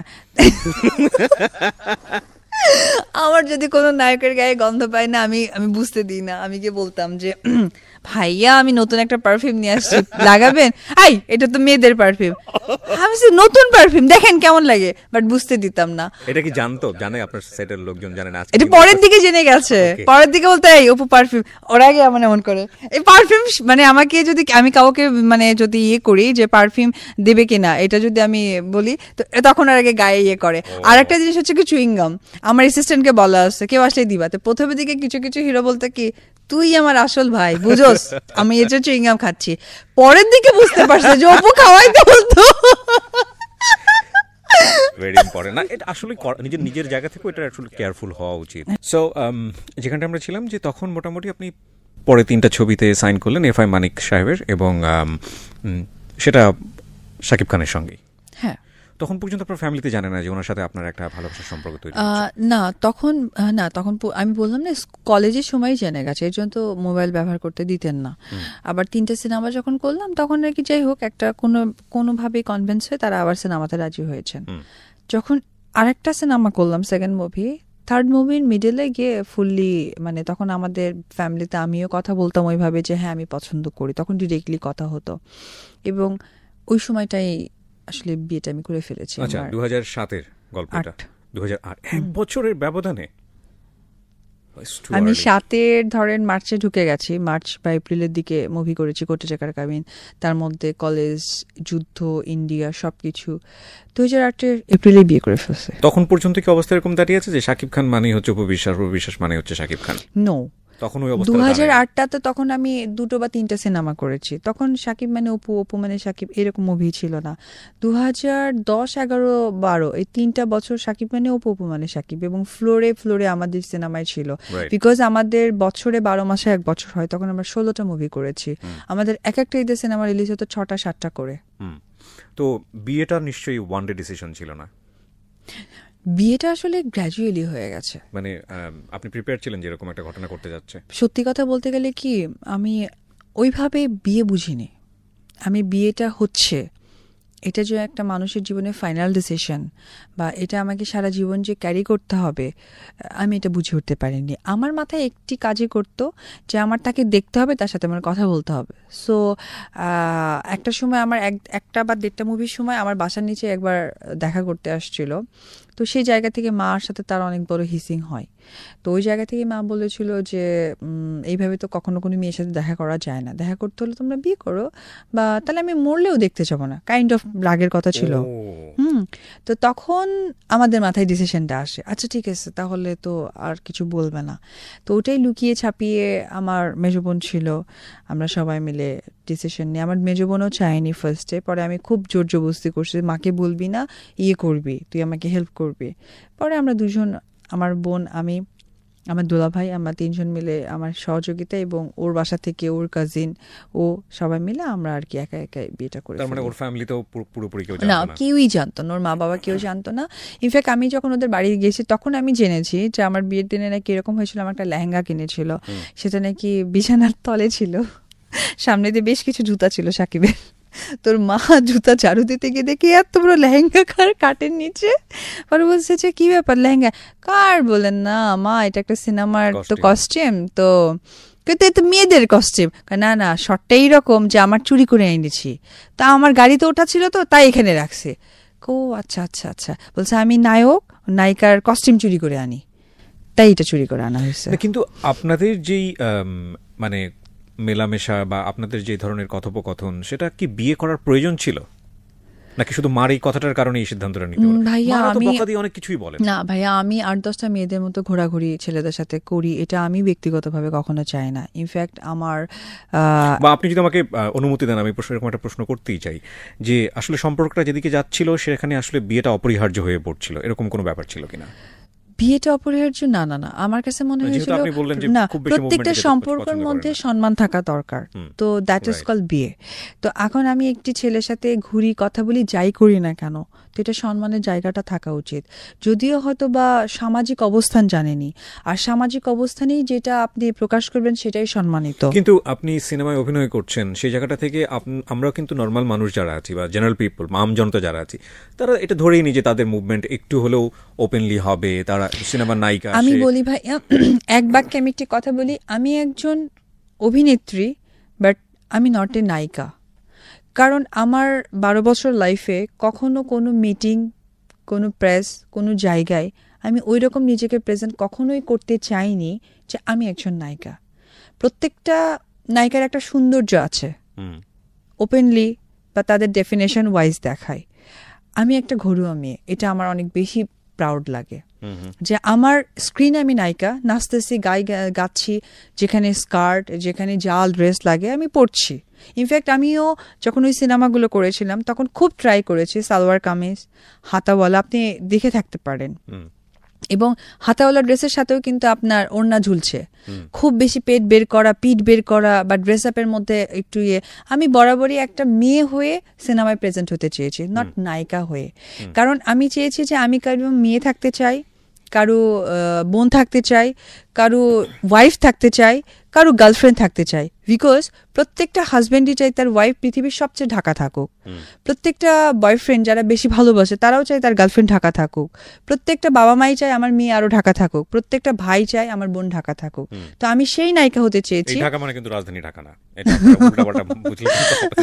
তো আমি সেই ঢেকে ঢুকে নিজেকে প্রেজেন্ট, আবরণটা আমি, হ্যাঁ। তো আমি ওই জায়গা থেকে আমার কাছে মনে হয়েছিল যে আমার তো 2টো সিনেমা, দ্যাট মিনস প্রায় 7-8 মাস হয়ে গেছে তার সাথে আমি ফোনে কথা বলছি বা দেখা করছি, তখন সেই দেখা করাটাকে আমি সম্মান দিতে চেয়েছি, সেও সম্মান দিতে চেয়েছে। That's why I call that's. আমরা আমাদের জায়গা থেকে বিয়ে বলতে যেটা বুঝি সবাই, যে বিয়ে মানে হচ্ছে একটা সামাজিক রীতি, বিয়ে মানে হচ্ছে হলো একটা সোসাইটির কাছে একটা রিকগনিশন যে আমরা এরকম একটা জীবন ব্যবস্থায় যেতে চাই এবং সেটা সামাজিকতা এইরকম। কিন্তু আপনাদের বিয়েটা তাহলে কি পারপাজে ছিল আলটিমেটলি? হ্যাঁ, আপনি আই নো যে পারপাস আপনি বলছেন এটা আমাদের মধ্যে কখনোই ছিল না, এবং সেটা সাকিবও কখনো দেখায়নি। তো ওই জায়গা থেকে আমি বলবো যে সে গুড মেন্টালিটির একজন মানুষ, সেই জায়গা থেকে সে এটা কখনোই চায়নি যে মানে অন্যভাবে দেখি। আচ্ছা, বিয়ে কেন? সেও চেয়েছে আমাকে সম্মান দিক, একজন মেয়েকে সম্মান দিক, সে কাজ করবে। এবং যেটা হয়েছে তার সাথে কিন্তু আমার সিনেমা করা হয়েছে অনেক বেশি, তো ও সম্মান দিতে চেয়েছে এবং আমি সম্মানটা গ্রহণ করেছি। আর যেটা আপনি এক্সপ্লেন করতে চাচ্ছেন হয়তো বা ইনডিরেক্টলি, এটা আসলে আমারও মাথায় কখনো এটা ঢোকেনি বা সেও আমাকে ঢোকায়নি, এবং সেও সেই জায়গায় আমাকে নিয়ে যাওয়ার চেষ্টা করেনি। আমাকে প্রপার হ্যাঁ, পছন্দ দুজনের মধ্যে ছিল। আমি এই জন্যই তাকে অনেক বেশি স্যালুট করতে চাই যে সে আমাকে সম্মান দিয়েছে। আলটিমেটলি একটা মেয়েকে অসম্মানিত করার ট্রাই করেনি, যে 2-3 বছর আমরা প্রেম করছি, ঘোরাঘুরি করছি, আলটিমেটলি বিয়ে হলো না বা বিয়ে থেকে সে নিজেকে আড়াল রেখেছে, তা কিন্তু সে করেনি। এই বিষয়গুলো আসলে বিভিন্নভাবে বলা যায়, তবে এটা আসলে প্রত্যেকটা মানুষেরই ব্যক্তিগত চিন্তাভাবনা, আদর্শিক চিন্তাভাবনার জায়গা থেকে জিনিসটা হওয়া উচিত। সো সেই জায়গাটা আসলে ডিবেটের জায়গায় আমরা নাই বা নেই, কিন্তু খুব স্বাভাবিকভাবেই এই প্রশ্নের একটা উত্তরও আছে। আমি যে প্রশ্নটা একটু আগে করলাম সেটা হচ্ছে যে বিয়ে একটা সামাজিক রীতি, তাহলে সমাজের মানুষ জানলো না আপনারা এই বিয়েটাকে কিভাবে কি হলো, পারপাসটা সার্ভ হলো কি, জানলে তাদের ক্যারিয়ারের জন্য কি হতো, সেটা কিন্তু একটা মোস্ট কমন কোশ্চেন। যে ওই সময়টায় সাকিব বিয়ে করে ফেলেছেন, অপু বিয়ে করে ফেলেছেন, তাদের ছবিগুলোর ক্ষেত্রে কি হতো? এটা কি আসলে কোনো কনসার্ন ছিল আপনাদের এরকম? যেটা হয়েছিল, আমরা সামাজিক অবস্থানটা হয়তো বা প্রপারলি প্রেজেন্ট করিনি, বাট আমরা পারিবারিক অবস্থানটা প্রেজেন্ট করেছি। যেটা হতো আমাদের পরিবার, ওদের পরিবার, আমাদের বাড়িতে আসা যাওয়া হতো, ফেস্টিভগুলোতে আমরা ওইভাবে আনন্দ আয়োজনগুলো করতাম। যেটা হতো যে আমি খুব বুক ফুলিয়ে তার বাসায় যেতাম, সেও আমার বাসায় আসতো। তো এই যে সম্মানটা, এটা হতো। হ্যাঁ, সমাজ ব্যবস্থা যেমন আমাকে নিয়ে গিয়ে বলা যে সে আমার কে, বা আমার তাকে নিয়ে বলা সেইটাকে, এটা আমরা করতে পারিনি। এটা শুধুমাত্র আমাদের কেরিয়ার, আমাদের প্রযোজকরা অনেক টাকা ওই সময় লগ্নি করে ফেলেছিল আমাদের উপরে, অলরেডি প্রায় 7-8টা সিনেমা ছিল। আলটিমেটলি আমরা দেশ বলতে পারি, বিকজ সিনেমা সেক্টর দেশেরই একটি অংশ। আমরা ভালোর জন্য আমরা নিজেদের সামাজিক অবস্থানটাকে ঢেকে রেখেছিলাম, বাট আমাদের পারিপার্শ্বিক বা আমাদের পারিবারিক যোগাযোগটা অনেক ভালো ছিল। রাইট। তো কিছু মানুষ তো নিশ্চয়ই জেনে যায়, কাছের মানুষ, এক কান দুই কান করতে করতে, কিন্তু আমরা অস্বীকার করতাম। যে বিনোদন সাংবাদিকতা, আমাদের দেশের যে বিনোদন সাংবাদিকতা, তারা তো এই ধরনের একটা খবর করার জন্য মানে মুখিয়ে থাকেন, আমরা যতদূর জানি। তো এতটা হাইড অ্যান্ড সিক কিভাবে হলো আসলে? ওই যে একটা কথাই বললাম, আমি অনেক বেশি কনজারভেটিভ। লাইক সে আমার হাজব্যান্ড থাকা সত্ত্বেও আমরা শুটিংয়ে দেশের বাইরে অনেকবার গিয়েছি, ঢাকার বাইরে অনেকবার যেতাম। তো সেই জায়গা থেকে আমাদের লং টাইম থাকতে হতো। তো লং টাইম থাকলেও আমাদের কিন্তু একটা হোটেলে থাকতে হতো। তো একজন হাজব্যান্ড ওয়াইফ কি হয়, আমরা এমন আছে যে আমি দেশের বাইরে কখনো একসাথে শপিংয়ে যেতাম না, আমরা পাশাপাশি রুম নিলেও কখনো কারো রুম কেউ শেয়ার করতাম না। এই যে ব্যাপারটা, এবং সেটে গেলেও যে খুব আহামরি গল্প বা তার প্রতি আমার অধিকার ফলানো বা সে আমার প্রতি অধিকার ফলানো তা না। অ্যাজ এ কোয়ার্টিস্ট সে আমার সিনিয়র, আমি কোয়ার্টিস্ট জুনিয়র, এই যে ব্যাপারটা এটা সবসময় হতো। লাইক সেটে হয়তো সে লেট করে আসছে, আমি আগে আসছি, আমি আমার শর্ট দিচ্ছি এবং সিনিয়র কোয়ার্টিস্টের জন্য আমি ওয়েট করছি। তাকে তো প্রেশার দেওয়ার দরকার নেই বিকজ সে সিনিয়র, তার একটা প্রেফারেন্স আলাদা একদম। এবং বাড়িতে যাওয়ার পর যেটা হতো, একজন আমি ওয়াইফ যেটা হয় তাকে রান্না করে খাওয়ানো, তাকে টেক কেয়ার করা, তার ফ্যামিলিকে, এমন আছে আমি ঘরও ঝাড়ু দিয়েছি, ঘর ক্লিন করছি, আজকে বউ আসে নাই, ঠিক আছে, তার ড্রেস আমার হয়তো সিনেমার সাথে নো নো নো আমার ফ্যামিলির সাথেই তো থাকতাম, তার বাবা মা আমরা ফ্যামিলি সহকারেই থাকতাম। ওনার বাসাতেই থাকতেন? হ্যাঁ। এতটা হাইড অ্যান্ড সিক হয় কিভাবে বাংলাদেশের মতো একটা জায়গায়, এত ডেনসিটি পপুলেশন আমাদের? ভাইয়া আমি একটা কথা বলি, এটা আমাদের ভুল মেন্টালিটি। বাংলাদেশের জায়গায় মানে কি সবকিছু বের হয়ে যাবে? নো, বাংলাদেশের মানুষ সবচেয়ে ভালো অন্যান্য দেশের থেকে। না আমি ভালো অর্থেই বলেছি আসলে। না না, তারপরেও যেটা হয় যে আমাদের এখন পারিপার্শ্বিক, আপনি যদি ভুল করেন সেটা আপনার সামনে আসবেই, আর আপনি যদি সঠিক থাকেন পৃথিবীতে কেউ ভুল করাতে পারবে না। That is true. না কেন বলছি, যেমন ধরেন আপনি যদি সাকিবের বাসাতেই ঘর সংসার করেন, ওই বাসাতে তো নিশ্চয়ই শুধু সাকিবের ফ্যামিলিটা আছে না, আশেপাশে ভাড়াটিয়ারা আছে বা কেউ একজন আছে, তো এটা তো আমাদের না। একটা কথা হচ্ছে যে আমাদেরকে ওরা হাইড করতো একটা সময়, কারণ আমার ভিতরে এত বেশি ভদ্রতা নম্রতা দেখেছে যে আমরা যদি দুটো কথা বলি হয়তো তারই ক্ষতি হবে। আমার ভদ্রতার জায়গা থেকেই তারা আর কখনো বলেনি। কেন দেখবেন, আমি বাসায় যাতায়াত করতাম, আমার পাশেরও তো বিল্ডিং ছিল, দারোয়ান ছিল, নিচে 4-5টা হয়তো বা ড্রাইভার ছিল, বা যে বাসায় আমি 9টা বছর কন্টিনিউ যাতায়াত করেছি সেখানকার এলাকার লোকজন ছিল, বাট আমার ভদ্রতার জায়গা থেকেই তারাই কখনো চাননি যে তাকে নিয়ে দুটো কথা বলি। বিকজ দুটো কথা বলা মানে আমরা এমব্রেস ফিল করা, এবং এমব্রেস থেকে বলার কথা আদৌ আমরা স্বীকার করি তখন আমার নিজেকে ছোট করা। দ্যাটস পারিবারিক মানে পারিপার্শ্বিক সামাজিক যারাই আমাকে দেখেছে তারা সম্মান দিয়েছে। What ever it is, both আপনারা দুজনে এটা খুব ভালোভাবে মেনটেন করেছেন হাইড অ্যান্ড সিকের জায়গাটাতে, এটা কোনো সন্দেহ নেই। কজ আপনি ফ্ল্যাশ আউট না করলে হয়তো আমরা এটা আরও অন্যভাবে জানতাম, আরও পরে হয়তো বা জানতাম। তো 8 বছরের সংসার, 9 বছরের সংসার, আমি 1 বছর কম বলে ফেলেছি, অত্যন্ত দুঃখিত। 9 বছরের সংসার এবং সংসার যুদ্ধ যাই বলি না কেন। সো হ্যাপি মোমেন্টস নিশ্চয়ই আছে, আনহ্যাপি মোমেন্টসও আছে 8-10টা সংসারের মতো। আমি অবশ্যই সাকিবকে মূল্যায়ন করতে বলবো না, আমি আপনার পার্সোনাল লাইফের লেসনগুলোই জানতে চাই। একটা যেটা হচ্ছে যে আমরা বেশ কিছু ইন্টারভিউ দেখেছি, সেখানে আপনি যে ধরনের কথা বলেছেন যে আপনি একেবারে বাধ্য হয়ে আজকে মিডিয়া ফেস করছেন। বেবিটার ক্ষেত্রেও এই ধরনের কথাই ছিল যে আরও বেশ কয়েকটা দুর্ঘটনা ঘটার পরে যাতে করে আমার লাইফে এরকম আর কোনো সমস্যা না হয় সেজন্যই আমাকে এই বেবিটা ক্যারি করতে হয়েছে, এই ধরনের ইন্টারভিউ আপনি দিয়েছেন। সেই রকম জায়গায় তো হঠাৎ করে আসে না, একদিনে তো আসে না। আপনি কি বুঝতে পারছিলেন যে 2-4 বছর সংসার যাওয়ার পরে যে কোনো একটা কিছু আমার জন্য ওয়েট করতেছে যেটা আমাকে খুব নির্মমভাবে ফেস করতে হবে? শাকিব হচ্ছে ভেরি প্রফেশনাল, ইটস ট্রু।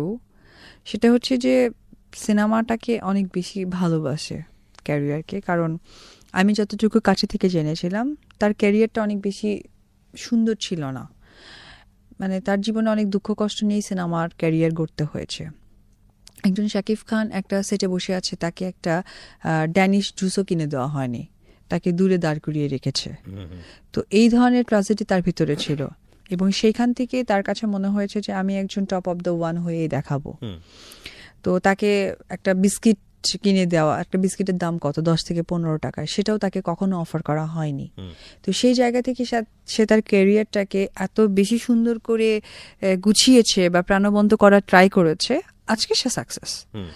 তো ওই জায়গা থেকে আমার কাছে মনে হয়েছে যে মানে আমি প্রশ্নটা যেটা ছিল যে মানে এরকম একটা ঝড়ের পূর্বাভাস বলি না আমরা। তো এখন যেটা হয়েছে যে আমাদের মানে বেবি যেটা হয়েছিল, সে আমাকে চাচ্ছিল যে আমরা সিনেমা করে যাই একসাথে, যেহেতু আমাদের সফল সিনেমা। এবং আমি যখন আমার ছেলে কনসেপ্ট করার পর আমি যে সিনেমাগুলো ছেড়েছি সেখানে তো অনেক আর্টিস্ট যুক্ত হয়েছে, তো এই সিনেমাগুলো অনেক বিগ সিনেমা ছিল, এবং আমি সাকিব বলতেই তো একটা সিনেমা রমরমা ছিল। এবং সে দেখেছে যে ক্যারিয়ারে আমাদের জন্য মাইনাস কিছু নেই, সবই প্লাস ছিল। সে চায়নি পজিটিভ ওয়েতে যে এই মুহূর্তে হোক, কিন্তু সে পজিটিভ ওয়েতে চায়নি, বাট আমাকে তো পজিটিভ থাকতে হবে, বিকজ বেলা শেষে আমি একজন মানুষ, আজকে কাজ করছি, আফটার 5 years পরে কিন্তু আমি কাজ করতে পারবো না। তো এটা হয়তো সে বুঝে উঠতে পারেনি, বাট আমি বুঝতে পেরেছি, বিকজ আমার বিগত 3টা অ্যাক্সিডেন্ট ছিল। 4th অ্যাক্সিডেন্ট যদি আমি করে ফেলি তাহলে এটা হয়তো অ্যাক্সিডেন্টেই শেষে পরিণত হয়ে যাবে। তার জন্য আমি আর রিস্ক নিইনি, আমি এখানে বেশ কিছু মিথ্যে কথা বলেছিলাম, যেটা ওই মুহূর্তে সে জানতো না, পরে তো সে জেনেছে। তার মানে সাকিবের কাছে গোপন ছিল ইনিশিয়াল স্টেজে? নো, সে জানতো আমি কনসেপ্ট করেছি, বাট তাকে বলা হয়েছিল যে এটা কোনোভাবে ডিস্ট্রয় করা সম্ভব না, বাট ওটা ডিস্ট্রয় করা সম্ভব ছিল, কিন্তু ওটা সম্ভব হলেও আমার হয়তো ইন ফিউচার প্রবলেম হয়ে যেত, আমি হয়তো কখনোই কনসেপ্ট করতে পারতাম না। তো তাকে আর আমি সেটা বলিনি, হয়তো সে বলতো না না পারবা বা কিছু একটা, বা ট্রাই করো, বা এবারটা কিছু একটা করে দাও। তো আমি আর তাকে সেটাই না জানি আমি বলেছি কোনোভাবে ডিস্ট্রয় করা সম্ভব না, এটা ডিস্ট্রয় করলে আমি মারা যাব, এটা তাকে আমি প্রেজেন্স করেছিলাম, মিথ্যে কথা বলেছিলাম। বিকজ এই তার রিপ্লাই তো দুটো ছিল, তার মধ্যে তো একটা ঘটেই গেছে না। কিন্তু ইনিশিয়ালি উনি কি বললো যে এটা তুমি নিলে, আপনি যেখানে বলছেন যে আমার জীবন হচ্ছে হলো বাজি, না টু অপশন ছিল না, তারপরও সে খুব অ্যাগ্রেসিভ হয়ে গেছিল একটা সময়, টু অপশন, হয় baby, otherwise you want to divorce. তো আমি ওকে ফাইন ডিভোর্স, বিকজ আমি ইন্ডিপেন্ডেন্ট মেয়ে, প্রত্যেকটা মানুষকে সুন্দর জীবনে চলতে হয়, তো আমি তার ব্যতিক্রম হতে পারবো না। তো সুন্দর জীবনের আরেকটি পার্ট একটি মেয়ের জন্য একটি সন্তান, তো ঠিক আছে এটার জন্য ওয়েট করতে হবে, কারণ মুসলিম ধর্মে আছে প্রেগনেন্সি অবস্থায় কখনো ডিস্ট্রয় করা যায় না, ডিভোর্স নেওয়া যায় না, তো এর জন্য ওয়েট করো। টু বি অনেস্ট অপু, আমার অনেক কোশ্চেন এই জায়গাটাতে, আমি জানি না মানে আমি আসলে কে দেখছে ভিডিওটা আমার মাথায়ও নাই, কিন্তু আমার নিজের অনেকগুলো কোয়েরি তৈরি হয়েছে। একটা যেটা হচ্ছে যে একটা মানুষকে এতটা ভালোবেসে 7-8 বছর সংসার করে, এবং এই সংসারটা কিন্তু নর্মাল সংসারের মতো ছিল না, এটা খুব চ্যালেঞ্জিং একটা সংসার। আর দ্বিতীয় কথা হচ্ছে যে সুপার ক্যারিয়ার তখন আপনাদের দুজনেরই, একটা বেবিকে কেন্দ্র করে আপনাকে এরকম একটা কথা বলে দিল হঠাৎ করে, এটা হয়ে যাচ্ছে একটা মানুষ, এটা আমরা কতটুকু বিশ্বাসযোগ্য? মানে কেন বলছি যে কিছুটা হলো তো আভাস পাওয়া যায় যে এই মানুষটা তার এরকম ভবিষ্যতে হতে পারে। আমার বিগত দিনে যে 3টা অ্যাক্সিডেন্ট ছিল, সেটা খুব আমাকে ভোলায় ভালো অ্যাক্সিডেন্টগুলো করায় নিত, তো আমিও সেটাই করতাম। তো পরবর্তী সময় দেখতাম যে যে ধরনের কমিটমেন্টগুলো ছিল, আসলে প্রত্যেকটা সংসারেই ঝামেলা হয়, কেউ বুকে হাতে বলতে পারবে না যে না এটা তাহলে ট্রু কথা না, এটা একদমই পুরো একদম লায়ার, যে আমার সংসারে কখনোই কিছু হয় না, এটা ভুল। তো ওইটাকে আমিও মানিয়ে গুছিয়ে নিতাম, নিয়ে আমরা আবার হুড়দম কাজ করতাম, এবং কাজের জায়গা থেকে আমরা দুজনের কমিউনিকেশন খুবই গুড ছিল, তখন তার ভালো মন্দ বুঝতে পারতাম না। তারপর সেকেন্ড টাইম হয়তো আমি আবার একটা অ্যাক্সিডেন্টের সম্মুখীন হলাম, তখন আবার খুব বুঝিয়ে বাজিয়ে জিনিসটাকে আবার ডিস্ট্রয় করা হলো, যে না না না এই তো নেক্সট টাইমটাতে আর ভুল হবে না, এটাই করো, নেক্সট টাইম যদি কিছু হয় মনে করবো ওটা একদম পারফেক্টলি ওকে ফাইন। তখন সেকেন্ড অ্যাক্সিডেন্টটাও সে আমাকে করাই দিল, আবার সুন্দরভাবে আমরা কাজ টাজ করছি, আবার হয়তো 1-1.5 বছর পর আবার একটা কোনো অ্যাক্সিডেন্টের সম্মুখীন হতে হলো আমাকে। এবার তাহলে নাও এই সিনেমাটা করেই দেন দেখছি, সেম এই 4টার সময় হয়েছে, তখন আমি আসলে অনেক বেশি অ্যাগ্রেসিভ হয়ে গেছিলাম, আমি নিজেও যে আমি আর করতে পারবো না। সো ইনসিডেন্ট বেসিক্যালি এই একটা ঘটনাকে কেন্দ্র করে আপনাদের মধ্যে রিপিট হচ্ছে। হ্যাঁ, না হলে তো আমাদের 9 বছরে এত ঝামেলা হয় নাই, 9 দিনে কেন ঝামেলা হয়ে গেল। সো ইউ টুক ডিসিশন যে okay fine, it's time for baby. হ্যাঁ, বিকজ যে মানুষ পৃথিবীর আলো দেখেনি, যে মানুষ পৃথিবীর ভালোবাসা কিছু জানে না, যে আভাস জানে না, তাকে তো আমার ঠকিয়ে লাভ নেই। সো তাকে আমার ভালো রাখতে হবে, এটা আমি সবসময় চেয়েছি, আজকেও চাই। আমাকে যখন দুটো অপশন দেওয়া হলো যে কোন অপশনে তুমি যেতে চাও, তো আমি তো ধরেন আমি একজন ইন্ডিপেন্ডেন্ট পারসন, আমাকে আজকে অ্যাজ এ উপবিশ্বাস ডেকেছেন, বা কারো কোনো রিলেশন সেটা থেকে তো ডাকা হয়নি। তো একটা মেয়ের জন্য, প্রত্যেকটা মেয়েরই একটা অ্যাডভান্টেজ হচ্ছে যে আমি যদি জব করি তো আমি ইন্ডিপেন্ডেন্ট, আমি কাউকে মানি না। তো আমি তাকে সম্মান করেছি, বাট সে সম্মানটা হয়তো বুঝতে পারেনি। তো আমি সে জায়গা থেকে বলেছি ঠিক আছে, আমি আমার একজন জীবন চাই, আমার জীবন চাই না, আমার জীবন দেখেছি, বাট একটা জীবনকে আমি চাই। এটা তো শুধু শাকিব খান না, প্লাস ক্যারিয়ার স্যাক্রিফাইস করা, এবং ক্যারিয়ার স্যাক্রিফাইস করার দুই দিক থেকে। একটা হচ্ছে যে আমরা জানি যে খুব ন্যাচারালি এই সময়টাতে ওয়েট গেইং এর একটা ব্যাপার থাকে, যেটা আপনাকে এখন অনেক সাফার করতে হচ্ছে, এক। আর 2 নম্বর হলো যে শাকিব খান ছাড়া উপবিশ্বাস আসলে কতটা ইন্ডাস্ট্রিতে দাঁড়াবে, এটা একটা ভেরি ভেরি টাফ কোয়েশ্চেন, এবং ভেরি ট্রু কোয়েশ্চেন। সো এগুলো কি চিন্তা হয়নি ওই সময়টাতে? ফার্স্ট যে চিন্তাটা ছিল, যেহেতু সে একেবারে না করছে, তার সাথে তো আমি থেকেছি, তার সংসার আমি শেয়ার করেছি, এক ছাদের নিচে আমাদের একটা ছাদ শেয়ার করা হয়েছে, সো তার সম্বন্ধে আমি অনেক বেটার কিছুই জানি।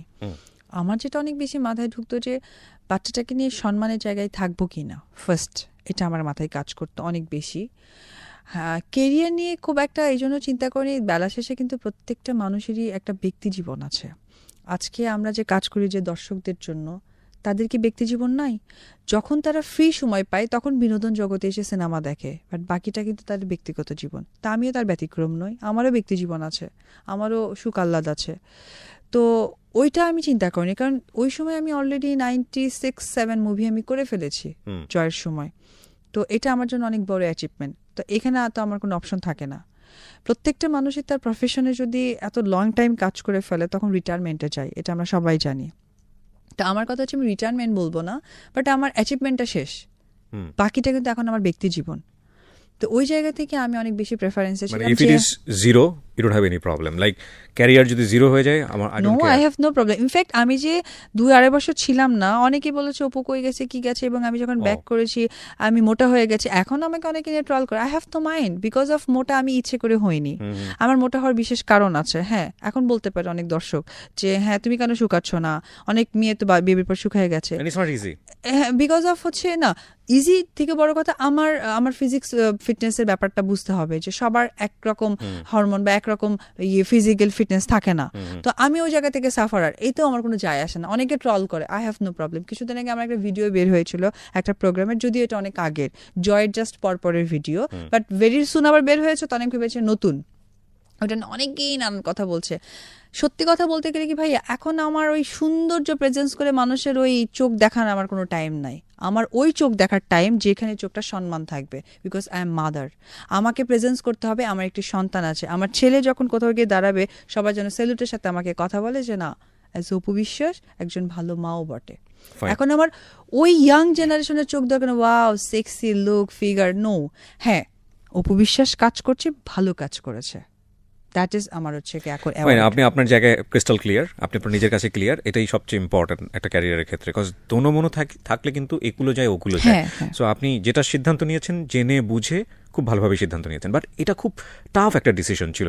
এবং কেউ কেউ সময়টাতে আপনাকে কোনো কোম্পানি দিয়েছে, লাইক কারো কাছ থেকে এই বুদ্ধিগুলো পাওয়া, কেউ আপনাকে একটু জায়গাগুলো সত্যি কথা বলতে গেলে কি, আমি অনেক বেশি প্রে করি। এটা হচ্ছে আমার কাছে মনে হয় যে দুটো জিনিস, যেমন এই যে আমি আপনাকে একটু আগে বললাম আমার ছেলেদের মানে স্কুল লাইফে যেটা ছেলেদের হয়েছে, গায়ে গন্ধ বা কিছু একটা হোয়াটএভার ইট ইজ, প্রত্যেকটা মানুষ এখন আপনি সারাদিন কাজ করেছেন, আই থিঙ্ক বাসায় যাওয়ার পর আপনি শাওয়ার করে ঘুমাবেন, আদারওয়াইজ আপনি ফ্রেশ মনে হবে না, রাইট? আপনার মনে যদি কষ্ট থাকে, এটা ফ্রেশনেস কি দিয়ে পাবেন? এটা আমার প্রশ্ন জাতির কাছে। ফ্রেশনেস তখনই পাবেন যদি মুসলিম ধর্মের হয়ে থাকেন আপনি নামাজ পড়েন, হিন্দু ধর্মের হলে আপনি পূজা দেন, বা যে ধর্মের যেখান থেকে হোক আপনি খালি 1 ঘন্টা মন দিয়ে প্রে করবেন, দেখবেন আপনার থেকে শান্তি পৃথিবীতে কিছু হবে না, এবং আপনি সবচেয়ে বেস্ট সলিউশন পাবেন। কোথায় থেকে আপনার বুদ্ধি, কোথায় থেকে সেই কাজের অ্যারেঞ্জ, বা কোথায় থেকে আপনার সাহসটা আসবে, ইউ হ্যাভ নো আইডিয়া। এটা আপনি সারা বছর চিন্তা করে আপনি খুঁজে পাবেন না। তো আমার বেবির সময় যেটা হয়েছে, আমি প্রে করেছি যে আমার কোনো কেরিয়ারের চিন্তা ছিল না। আমি দেখতে পাচ্ছিলাম ফেসবুকে এই সিনেমা হচ্ছে, আমারই সিনেমা, ওই সিনেমা হচ্ছে, ওই সিনেমা হচ্ছে, এবং সবচেয়ে মজার ব্যাপার হচ্ছে আমি তো ওই সময় শুকনা ছিলাম, আমার ড্রেসগুলোই অ্যাপ্লাই করা হয়েছে ওই নায়িকাদেরকে। আমি দেখতে পাচ্ছি, বিকজ এই ডিজাইনটা আমার দেয়া। আমি কিছু ব্যাক স্লিভ, কিছু না ফ্লোরাল, অনেক ডিজাইন আমি দিয়ে আসছি, সেটা পড়ছে, আমি দেখছি ফেসবুকে। আমার এগুলো মাথায় একটুও ঢোকেনি, ঢুকলে তো আমি অনেক বেশি ফ্রাস্ট্রেটেড হয়ে যেতাম। আমার একটি জিনিসই মাথায় ছিল, আমি যে মানে জীবনটাকে পৃথিবীতে আনছি, সেই জীবন শুধু জীবন দেওয়াটাই উচিত না, তাকে সম্মান দেওয়াটা হচ্ছে কি আমার দায়িত্ব। আর বাবা মার ডেফিনেশন আমার কাছে হচ্ছে দায়িত্বটাকে। জন্ম আপনি চাইলে রাস্তা, এই যে আমরা গুলশানে থাকি, আমরা অনেক বাচ্চা দেখতে পারি, বাট আমি not, that is call not a বাবা মা। আমি তাদেরকে বাবা মা বলতে পারবো না।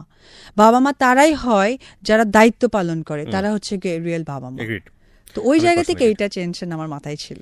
ওকে, সো ঠিক আছে, আপনার এই জায়গাটা একটা বড় দূরত্ব ছিল ডিসিশন মেকিং এর ক্ষেত্রে। উনি যেভাবে চাচ্ছিলেন আপনি সেভাবে চাচ্ছিলেন না, এবং আপনি আপনার মতো করে সিদ্ধান্ত নিয়েছেন, এবং এর পরের গল্প তো পুরো বাংলাদেশ জানে। ফাইন, বেবি হলো, ডেফিনেটলি এটার একটা স্বীকৃতির ব্যাপার আছে, সামাজিক স্বীকৃতি। এতদিন বিয়ে ঠিয়ে লুকোনো ছিল, এখন তার লুকোনো যায় না, একদমই এখনই যায় না। কিন্তু আমাদের একটা কোশ্চেন, বিশেষ করে আমার নিজের অনেকগুলো ভিডিও দেখে মনে হয়েছে, আপনি একটা পার্টিকুলার চ্যানেলে গেলেন এবং সেখানে গিয়ে কোনো একটা অনুষ্ঠানে গিয়ে আপনি এটা ফ্ল্যাশ করলেন, অ্যান্ড তারা এটাকে প্রেজেন্ট করলো, it's a very exclusive, and it is exclusive definitely. Lakh lakh crore crore মানুষ হুমড়ি খেয়ে পড়লো সেটা দেখার জন্য। আপনি চাইলে তো একটা প্রেস কনফারেন্স করতে পারতেন, আপনি কেন সেই চ্যানেলে গেলেন বা কোন একটা টেলিভিশন মিডিয়াকে বেছে নিলেন? এখানে একটা ভালো পয়েন্ট। আমি প্রায় 10-12 দিন থেকে আমার তার সাথে ফাইটিং চলছে, আমি এটা বলবো। তো আমি অনেকের সাথে ফেসবুক মেসেঞ্জারে খুব ছিলাম, ফ্রিকোয়েন্ট ছিলাম, বিকজ আমার মাথাতে একটি জিনিসই কাজ করছিল, আমি কখন বা বেবিটাকে পজিটিভলি বের করব। আমি বের করলাম, জিনিসটা যদি একেবারেই নেগেটিভ হয়ে যায়, because I have no evidence, আমি বলতে পারবো না। ওকে, মানে বিয়েতে কোনো কাবিনের কাগজপত্র কিছু ছিল না? ছিল, সেটা তাদের কাছে আছে। আমি দীর্ঘ 9 বছরে আমি আমার কাছে পাইনি। ইনফ্যাক্ট আমাদের যে ডিভোর্সও হয়েছে, ডিভোর্সের জন্য তো আমি তো অ্যাকচুয়ালি হিন্দু ধর্মের মানুষ, আমি তো এত ডিটেল জানিও না। যতটুকু জানি সেটা হচ্ছে কাবিনের কাগজ লাগে, তো সেই কাগজটা দিয়ে কিন্তু আমার ডিভোর্স হয় নাই। আমাকে একটা উকিল নোটিশের মাধ্যমে ডিভোর্স হয়েছে। ওকে, সো এনিওয়েজ, তো ওই জায়গা থেকে আমি খুব করতাম যে এখন কি করা যায়, মানে কিভাবে ফ্ল্যাশ আউট হয়, আমার কথা কিভাবে কি আমি পজিটিভলি বের করতে পারবো। তো সাংবাদিকদের সাথে আমি অনেক ফ্রিকোয়েন্ট কথাবার্তা বলতাম, এই কথা আমার কথা কেমন বলে, কি শোনেন, আমি সব কিছু জানতাম। জেনে আমার কাছে মনে হয়েছিল যে আমি যদি প্রেস কনফারেন্স করি, রাতারাতি যদি চেঞ্জ হয়ে যায়, আমি খুব মুশকিলে পড়ে যাব। চেঞ্জ বলতে? চেঞ্জ মানে সবাইকে বললাম, প্রেস কনফারেন্স করলাম, নিউজটা উল্টা হয়ে গেল, আমি তখন কি করব। তারপর আমি 2-1টা চ্যানেলকে ব্যক্তিগতভাবে আমি বলা ট্রাই করেছিলাম, তো তাদের কাছ থেকে খুব ভালো পজিটিভ কিছু পাচ্ছিলাম না। আচ্ছা দেখছি, ঠিক আছে। তার মানে আপনি তখন অলরেডি নক দেওয়া শুরু করেছেন? মানে আমি ডিরেক্টলি বলি আমি কি বলতে চাচ্ছি, আমি বলছি যে আমি অনেকদিন আড়াল ছিলাম, কিছু একটা কথা বলতে চাই। আচ্ছা অপু বাদ দাও না, থাক, দেখা যাবে। মানে ওনারা অতটা সিরিয়াসলি নেয়নি? না, ওনারা ভেবেছে অপু হয়তো আড়াল আসছে, সেটাই এসে বলবে। ওকে। এই চ্যানেলে যেটা হয়েছিল, এই চ্যানেলে একজন সাংবাদিক ছিল যাকে আমি বড় ভাইয়ের মতো জানতাম। রিসেন্টলি প্রত্যেকটা মানুষই পোল্টি দেয় তাদের স্বার্থ ফুরিয়ে গেলে, তো ওই জায়গা থেকে আমি বড় ভাই জানতাম, এবং আমার বেবির সময় কিন্তু তার সাথে আমি কন্টিনিউ যোগাযোগ রাখতাম। আচ্ছা আচ্ছা, ভেরি গুড। তো সেই জায়গা থেকে আমি যখন প্রত্যেকটা জায়গা থেকে একটু পজিটিভ সাইনিং পাচ্ছি না, আমি তখন তাকে ডিরেক্টলি আমার এই কথাটাই বলে ফেললাম যে দাদা, দিস অ্যান্ড দিস, আমি যেতে চাচ্ছি, বাট আপনি কাউকে বললেন না, আপনি অ্যারেঞ্জ করেন। দ্যাটস ওয়াই যাওয়া, আদারওয়াইজ নো ওয়েজ। আর আমি টিভিতে কেন যেতে চেয়েছি, আমি সরাসরি বলতে চেয়েছি। এই সময়টা থেকে সাকিবের সঙ্গে আপনার কথা হচ্ছিল যে আমি এরকম ভাবে একটা ফ্ল্যাশ আউট করবো? হ্যাঁ, আমি লাস্ট রাত 3টা অবধি তার সাথে কথা হয়েছিল। ওর রেসপন্স কি ছিল? আর একটু পরে বাচ্চা 6 মাস হয়ে যাচ্ছে, আর কতদিন পরে। না, কিন্তু আপনি যেরকম একটা স্টেপ নিতে পারেন, লাইক জাতির সামনে একদম পুরো উন্মোচন করা। আমি কিন্তু অ্যাজ এ অপবিশ্বাস ওখানে গিয়ে স্টেপ নেইনি। আজকে যদি আমি অ্যাজ এ অপবিশ্বাস নিতাম, অ্যাজ এ কারো ওয়াইফ নিতাম, তাহলে আজ থেকে 9 বছর আগে নিতে পারতাম। আমার কিন্তু ইন্টেনশন ছিল না আমি কাউকে ছোট করব বা কারো কেরিয়ার নষ্ট করব, বা যেটা অনেক সময় বলা হয়েছে যে কারো উপর প্রলোভিত হয়ে এটা হয়েছে। নো, একজন মা হয়ে একটা সন্তানকে সমাজের সামনে উঁচু পর্যায়ে দাঁড় করিয়েছি, এবং এটার ইম্প্যাক্টটা কি পড়তে পারে সেটাও আপনি জানতেন। এটা কি আমার কথা, আমি তো জেনেই গেছি। আমি জেনে যখন নিয়েছি যে আই ওয়ান্ট ডিভোর্স, আমি কিন্তু এত হ্যাপি মোমেন্টে চলে গেছে। এবং সবচেয়ে মজার ব্যাপার হচ্ছে, আমার একটা প্রোগ্রামে জিজ্ঞেস করা হয়েছিল যে আপনার সবচেয়ে মানে খুশি হ্যাপি মোমেন্ট কি। তা আমি বলেছিলাম যে কোনো একটা মেয়ে যখন জানতো যে আমি যাকে ভালোবাসছি সে একদম নিট অ্যান্ড ক্লিন আর এত বড় সুপারস্টার, যখন সে জানতে পারলো যে গার্লফ্রেন্ড তো দূরে থাক, বউ তো দূরে থাক, উইথ বাচ্চা, তখন সে অজ্ঞান হয়ে পড়ে গেছিল। তো ওইটা আমার কাছে হ্যাপি লেগেছে। বাট রিয়েলি আজকে আমি একটা প্রোগ্রাম হলে তার প্রতি আমার কোনো রাগ নাই, বরঞ্চ তাকে আমি স্যালিউট দিই যে বাচ্চালা মানুষকেও পছন্দ করে ফেলছে। তো ওই জায়গা থেকে আমার টেনশন ছিল ভাইয়া যে আমি আমার ছেলেটাকে সবার মধ্যে নিয়ে আসি, অ্যাটলিস্ট বাচ্চাটা কোনো সম্মান পাক। কারণ আমি যেহেতু আপনি শাকিব খানকে তো নিশ্চয়ই টাচ দিয়েছিলেন যে আমি এরকম একটা টেলিভিশন চ্যানেলে যাচ্ছি। টেলিভিশনটা আমি টাচ দিইনি। টেলিভিশনটা টাচ দিলে তো আমাকে ব্লক করে রেখে দিত, ওইটা আমি বোকামি করবো নাকি। আমি বলেছি এটা বলা উচিত, সে বলছে ওকে পরে, এটা বলা উচিত ওকে পরে। তুমি কত পরে? আমি তো 2 মাসের বাচ্চাকে নিয়ে আসছি, আজকে 4 মাস হতে চললো, তো আমি কত পরেটা আমি তো জানতে পাচ্ছি না। আমি আচ্ছা ঠিক আছে, দেখা যাবে কে পরে দেয় আর কি আগে দেয়, ওটা আমি দেখবো। টাইমে আমরা যেরকম শুনেছি, মানে বিভিন্ন ধরনের গসিপ হয়, মানে শাকিব খানের লাইফে অন্য কোনো একজন নায়িকার সঙ্গে খুব ক্লোজ রিলেশনশিপে আসা, একটা নায়কের জীবনে অনেক কিছু হতেই পারে। আপনার এক ধরনের অ্যাঙ্গারনেস গ্রো করা, বা এটা সামটাইম আমিই বলেছিলাম, হয়তো বা ভুল বলেছিলাম এবং রেগে বলেছিলাম। বাট আজকের ডেটে আমি যেটা বলি যে যেটা হয়েছে হবার ছিল হয়েছে, আর একজন নায়ক বা একজন নায়িকা তাদের মধ্যে একটা ভালো সম্পর্ক হতেই পারে, এটাতে আমার কোনো ওটা যদি না থাকতো তাহলে হয়তো এভাবে ফ্ল্যাশ আউট হতো না বিষয়টা, তাই কি? No no no no no, এটা আপনি না। আজকে যদি পজিটিভলি সে আমার ছেলেকে বের করতো, টিভি কেন চ্যানেল কেন, আমি কারোর কাছেই যেতাম না। আমার মেইন লক্ষ্যই ছিল যে একটি মানুষ ডক্টরের কাছে যাচ্ছে তার বোনের বাচ্চা বলে, আমি একজন মা, আমার বাচ্চাকে আমি যখন এই টিভিতে গেছি তার 2 দিন আগের ঘটনা আমি আপনাকে বলি।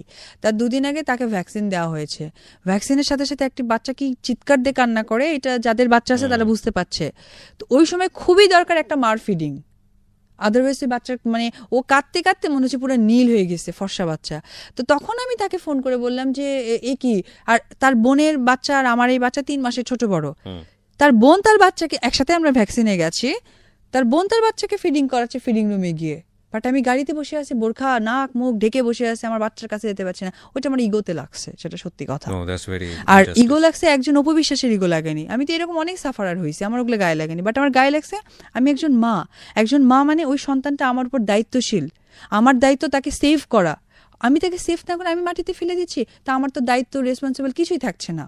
এই ইগো থেকেই আসলে যাওয়া। সো আপনি ডেফিনেটলি জানতেন যে এটা ডিভোর্স হবে এবং এটা নিয়ে আপনার তেমন কোনো না, আমার মাথা ব্যথা আজকেও ছিল না। রাইট। সো আমরা দেখলাম যে এরকম একটা ঘটনা হলো, একটা ক্যাওয়াস তৈরি হলো, বিভিন্ন রকমের কথাবার্তা আসলো চতুর্দিক থেকে, এবং ওই ঘটনা ঘটার পরে মোটামুটি 1 সপ্তাহে বাংলাদেশে এই টপিক ছাড়া আর কোনো টপিক ছিল না। যদি ওই ইন্টারভিউটা করতে আমার অনেক দেরি হচ্ছে, আমি আসলে নতুন কি বের করবো আমি বুঝতে পারছি না। So everybody knows it. তো তারপর দেখলাম শাকিব খান আপনার বাসায় গেছেন, একটা গুড নিউজ, সব জায়গা থেকে টকশো তো দেখলাম যে দুজনকে মিলিয়ে দেওয়ার চেষ্টা করা হচ্ছে এবং আপনারা দুজন পাশাপাশি বসে সুন্দর হাসির ছবিও দিলেন। তখন আমার ব্যক্তিগতভাবে মনে হয়েছিল টিকবে না বেশি দিন। এইটা আমি বোধহয় পার্সোনালি কাউকে শেয়ার করেছিলাম, না এটা আসলে কারো ব্যক্তিগত সম্পর্ক এইভাবে বলা উচিত না। তো ফাইনালি এটা চলে আসলো, ঠিক আছে। তো আসলে এর পরের যে অনেকগুলো স্ট্রাগল, মানে ডিভোর্স হয়ে যাওয়ার পরের যে স্ট্রাগলগুলো, সেটা আসলে আপনি কিভাবে ডে টু ডে ফাইট করছেন?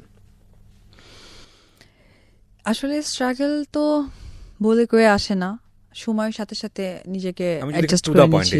একটা হচ্ছে রিলিজিয়নের জায়গাটা থেকে বিভিন্ন রকমের কোশ্চেন আপনাকে করেছে, ওটা আমি কাম ওভার করেছি, অ্যান্সার করেছেন। কখনো বলেছেন যে এটা আসলে ওই সময়ের যেটা প্রেক্ষাপট ছিল সেই প্রেক্ষাপটে বলেছি, বাট রিয়েলিটি হচ্ছে এটা। আমি সত্য মিথ্যা জাজমেন্টে যাচ্ছি না, বিকজ ধর্মটা একেবারেই আপনার ব্যক্তিগত বিষয়। না, আমি এটা আপনাকে ক্লিয়ার করে দিই, যেহেতু কোশ্চেন্সটা একই রকম, অ্যান্সারটা ওই রকমই হওয়া উচিত। যেহেতু আমি কেরিয়ারের কারণে আমি বিবাহিত, এটা কিন্তু বলিনি, বিকজ অফ থ্রো ছিল এইটাই যে সিনেমা অনেকগুলো আমাদের উপর লগ্নি করা ইস্যু, দ্যাটস ওয়াই 9 বছর সংসার করেছি। এবং আপনারা নিজেরও অবাক হয়ে যাচ্ছেন যে কি করে সম্ভব, পাকপক্ষীও কি দেখেনি? তো এটা সম্ভব ছিল এবং আপনারা সেটা প্রুফ পেয়েছেন। এক সেকেন্ড ইস্যু বের হয়েছে, একটি মাত্র ইস্যু, যেহেতু একটি মাসুম বাচ্চা, তাকে সমাজ ব্যবস্থায় নিতে হবে, তার জন্য পরিচয় দরকার। সো এই জন্য না, এই পরিচয়টা যদি না থাকতো তাও আমি তাকে এমব্রেস করতাম না, যদি এই ধরনের সিচুয়েশন না পৃথিবীতে থাকতো। থার্ড ইস্যু হচ্ছে যেটা হয়েছিল যে আমি যেহেতু বাচ্চার মা এবং বাচ্চাকে বের করেছি, আমি চাইনি আমার অরিজিনাল কথাটা আর পাবলিকদের মধ্যে ছড়াক।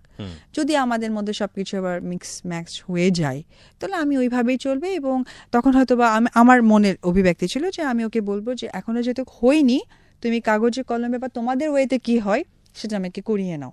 আমি এগ্রি, বিকজ আমার তখন ডেডিকেশন থাকবে আমার সংসার, আমার সন্তান, আমার স্বামী। সো ওই জায়গা থেকে আমাকে যদি বলা হয় তুমি এখন মরেও যাও, তাও আমার আপত্তি নাই। ডেফিনেটলি ধর্মকে সম্মান দিয়ে আমি কথা বলছি, বাট টাইমিংটা এমন জায়গায় এসে এখন দাঁড়িয়েছে, প্রায় 2 থেকে অলমোস্ট 3 বছরের পথে হাঁটছে।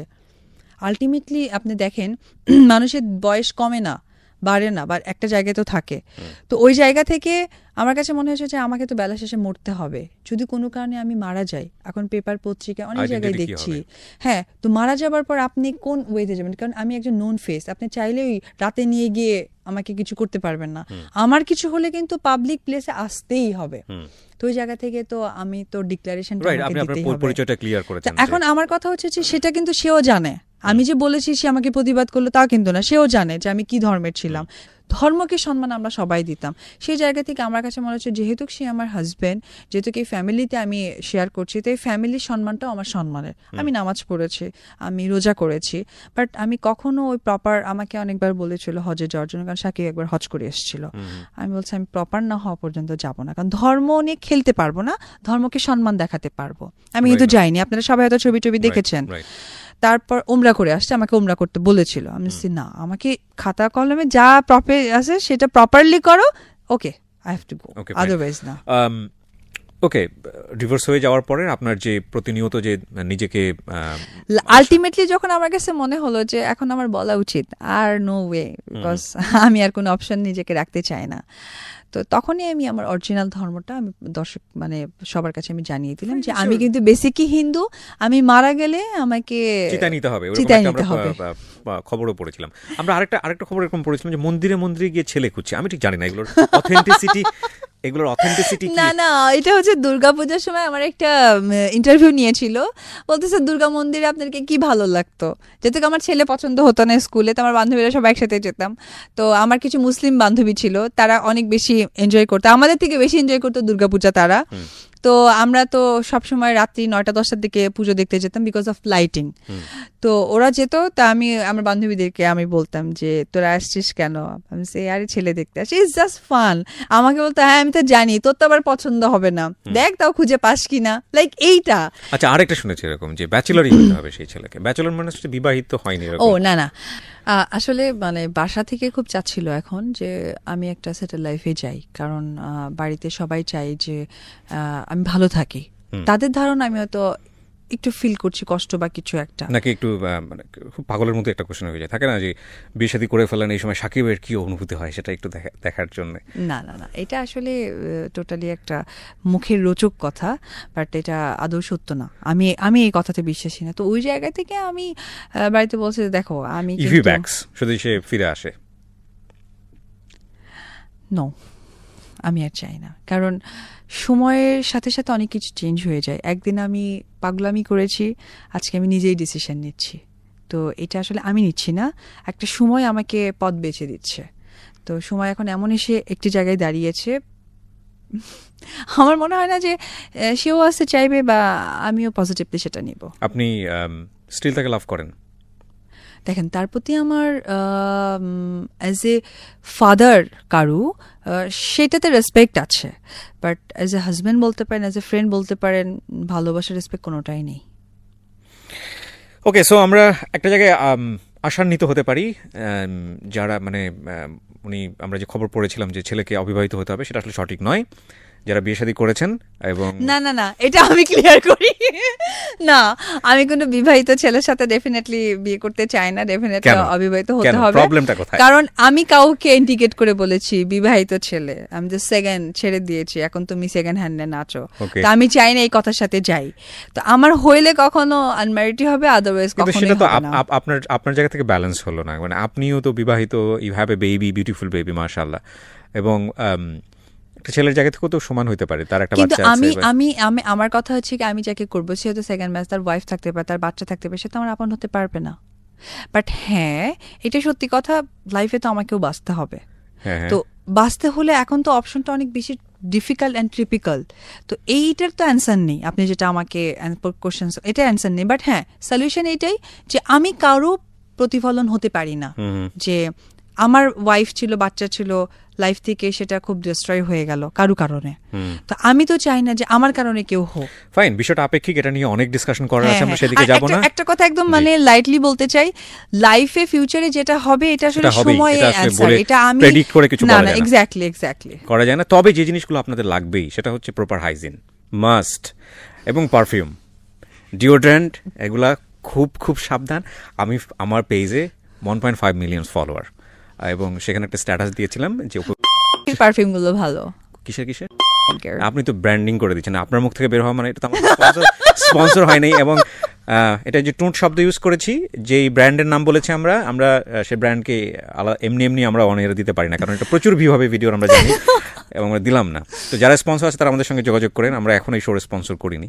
যাই হোক, বাই দ্য ওয়ে, আমি একটা জিনিস যেটা বলতে চাচ্ছিলাম সেটা হচ্ছে যে হোয়াট এভার যা ঘটেছে জীবনে সেগুলো লাইফেরই পার্ট। আপনার লাইফে যেটা ঘটেছে সেটা হয়তো একজন সাধারণ মানুষের জীবনে কোনো ঘটনাই না, আপনার জায়গাটা থেকে একটা বিশাল ঘটনা হয়ে গেছে, বিশাল কেক আমাদের জন্য, আলোচনা সমালোচনা, তর্ক বিতর্ক। তো সব কিছু মিলিয়ে ওই যে সাধারণ একটা মেয়ে যে নাচ করতো, বগুড়ার একটা স্কুলে পড়তো, দেশের মানুষ তাকে সেভাবে জানতো না, চিনতো না, উইদিন 8 or 9 ইয়ার্সের মধ্যে এইরকম একটা ভাইব, এত কিছু ফেস করতে হলো, কিভাবে দেখেন আসলে? আর sometime this is my part of life, because আমি যখন ফার্স্ট প্রেম করলাম তখনকার ইমোশনটা আলাদা ছিল, তারপরে জীবনের ডিসিশন নিজেকে নিতে হলো, তারপরে ডিসিশনে একটি পর্যায়ে গিয়ে ঠেকে গেলাম, নিজেকে পার করার ট্রাই করলাম এবং আমি সাকসেস পার করেও ফেলেছি। রিগ্রেট আছে কোনো যেটার জন্য আমার অনুতপ্ত আমি? না, বিকজ সবকিছু তো নিজের ডিসিশন ছিল, তো অনুতপ্ত তখনই আসে যখন কেউ আমাকে করায়। ঠিক আছে, আপনাকে আমি 8 বছর আগে যদি টাইম মেশিনে করে ফিরিয়ে নিয়ে যাই, সাকিবের সঙ্গে আপনার পরিচয় হচ্ছে ওই মোমেন্টটাতে, কোটি টাকার কাবিন ছবি আপনি করতে যাচ্ছেন, আপনি ঠিক এই লাইফটাই বেছে নেবেন যেটা আপনি পার করে এসছেন? হ্যাঁ, কারণ আবার লাইফের অপর নামই হচ্ছে ইতিহাস। যদি জীবনে কোনো কিছু মানুষের মনে গাঁথতে না পারেন, তাহলে আপনার বেঁচে থাকাটাই বৃথা। I do believe it. আজকে যদি কোনো প্রেমের কথা বলেন, শিরি ফরাদ আসবে, রোমিও জুলিয়েট আসবে, বাট জীবনে অনেক প্রেম আছে, বলেন তো আছে?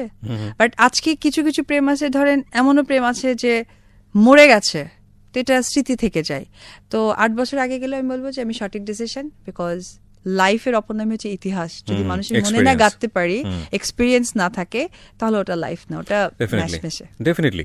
সো আমরা আসলে যাই করি না কেন জীবনে, সেখান থেকে আমরা শিক্ষাটা যাতে নেই এবং প্রপারলি যাতে সেটা পরবর্তীতে কাজে লাগে। তবে আমি এটা ফান করে বললাম, তবে একটি কথা আমি বলবো প্রত্যেকটা মেয়েদের উদ্দেশ্যে, যে আমি যেটা ইমোশনালি করেছি, প্রত্যেকটা মেয়ে যেন ভেবে চিন্তে করে, কারণ জীবন একটাই, বারবার আসে না।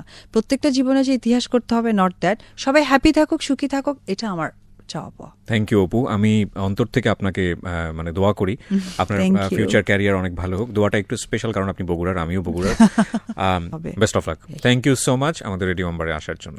থ্যাংক ইউ সো মাচ আপনাদের সবাইকে, এবং রেডিও আম্বারে যারা শ্রোতা ছিলেন বা যারা দেখছেন পেজে, তাদের সবাইকে অনেক ধন্যবাদ কষ্ট করে আমার বাজে কথাগুলো শোনার জন্য। কেমন লাগলো আপনার ইন্টারভিউ? আমার অনেক ভালো লাগলো। বেশি ভালো লাগলো কি, আমি তো অনেক প্রোগ্রামে যাওয়া হয়, অনেক প্রোগ্রামে অনেক কথা বলা হয়, বিকজ আমার আরো এই প্রবলেমগুলোর পর এত বেশি যাওয়া হয়েছে, এত বেশি কথা, সবই সেম কোয়েশ্চেন্স। মাঝে মাঝে খুব বিব্রত লাগতো, মাঝে মাঝে অনেক ভালো লাগতো। বাট আপনার প্রোগ্রামে এসে যেটা ডেফিনেটলি বেশি ভালো লাগলো, আপনি খুব মজা করে, এবং যে কোয়েশ্চেনগুলো কখনো করেনি আমার এই 12 বছরের লাইফে, সেগুলো আপনি করেছেন। Thank you so much, it's honour for me. এটা আমি অপুকে বলে দিই অনুষ্ঠানের শুরুতে যে প্রশংসাটা করতে হবে, সে নিজে থেকেই করেছে এবং আমি অনার ফিল করছি। Thank you so much. Thank you.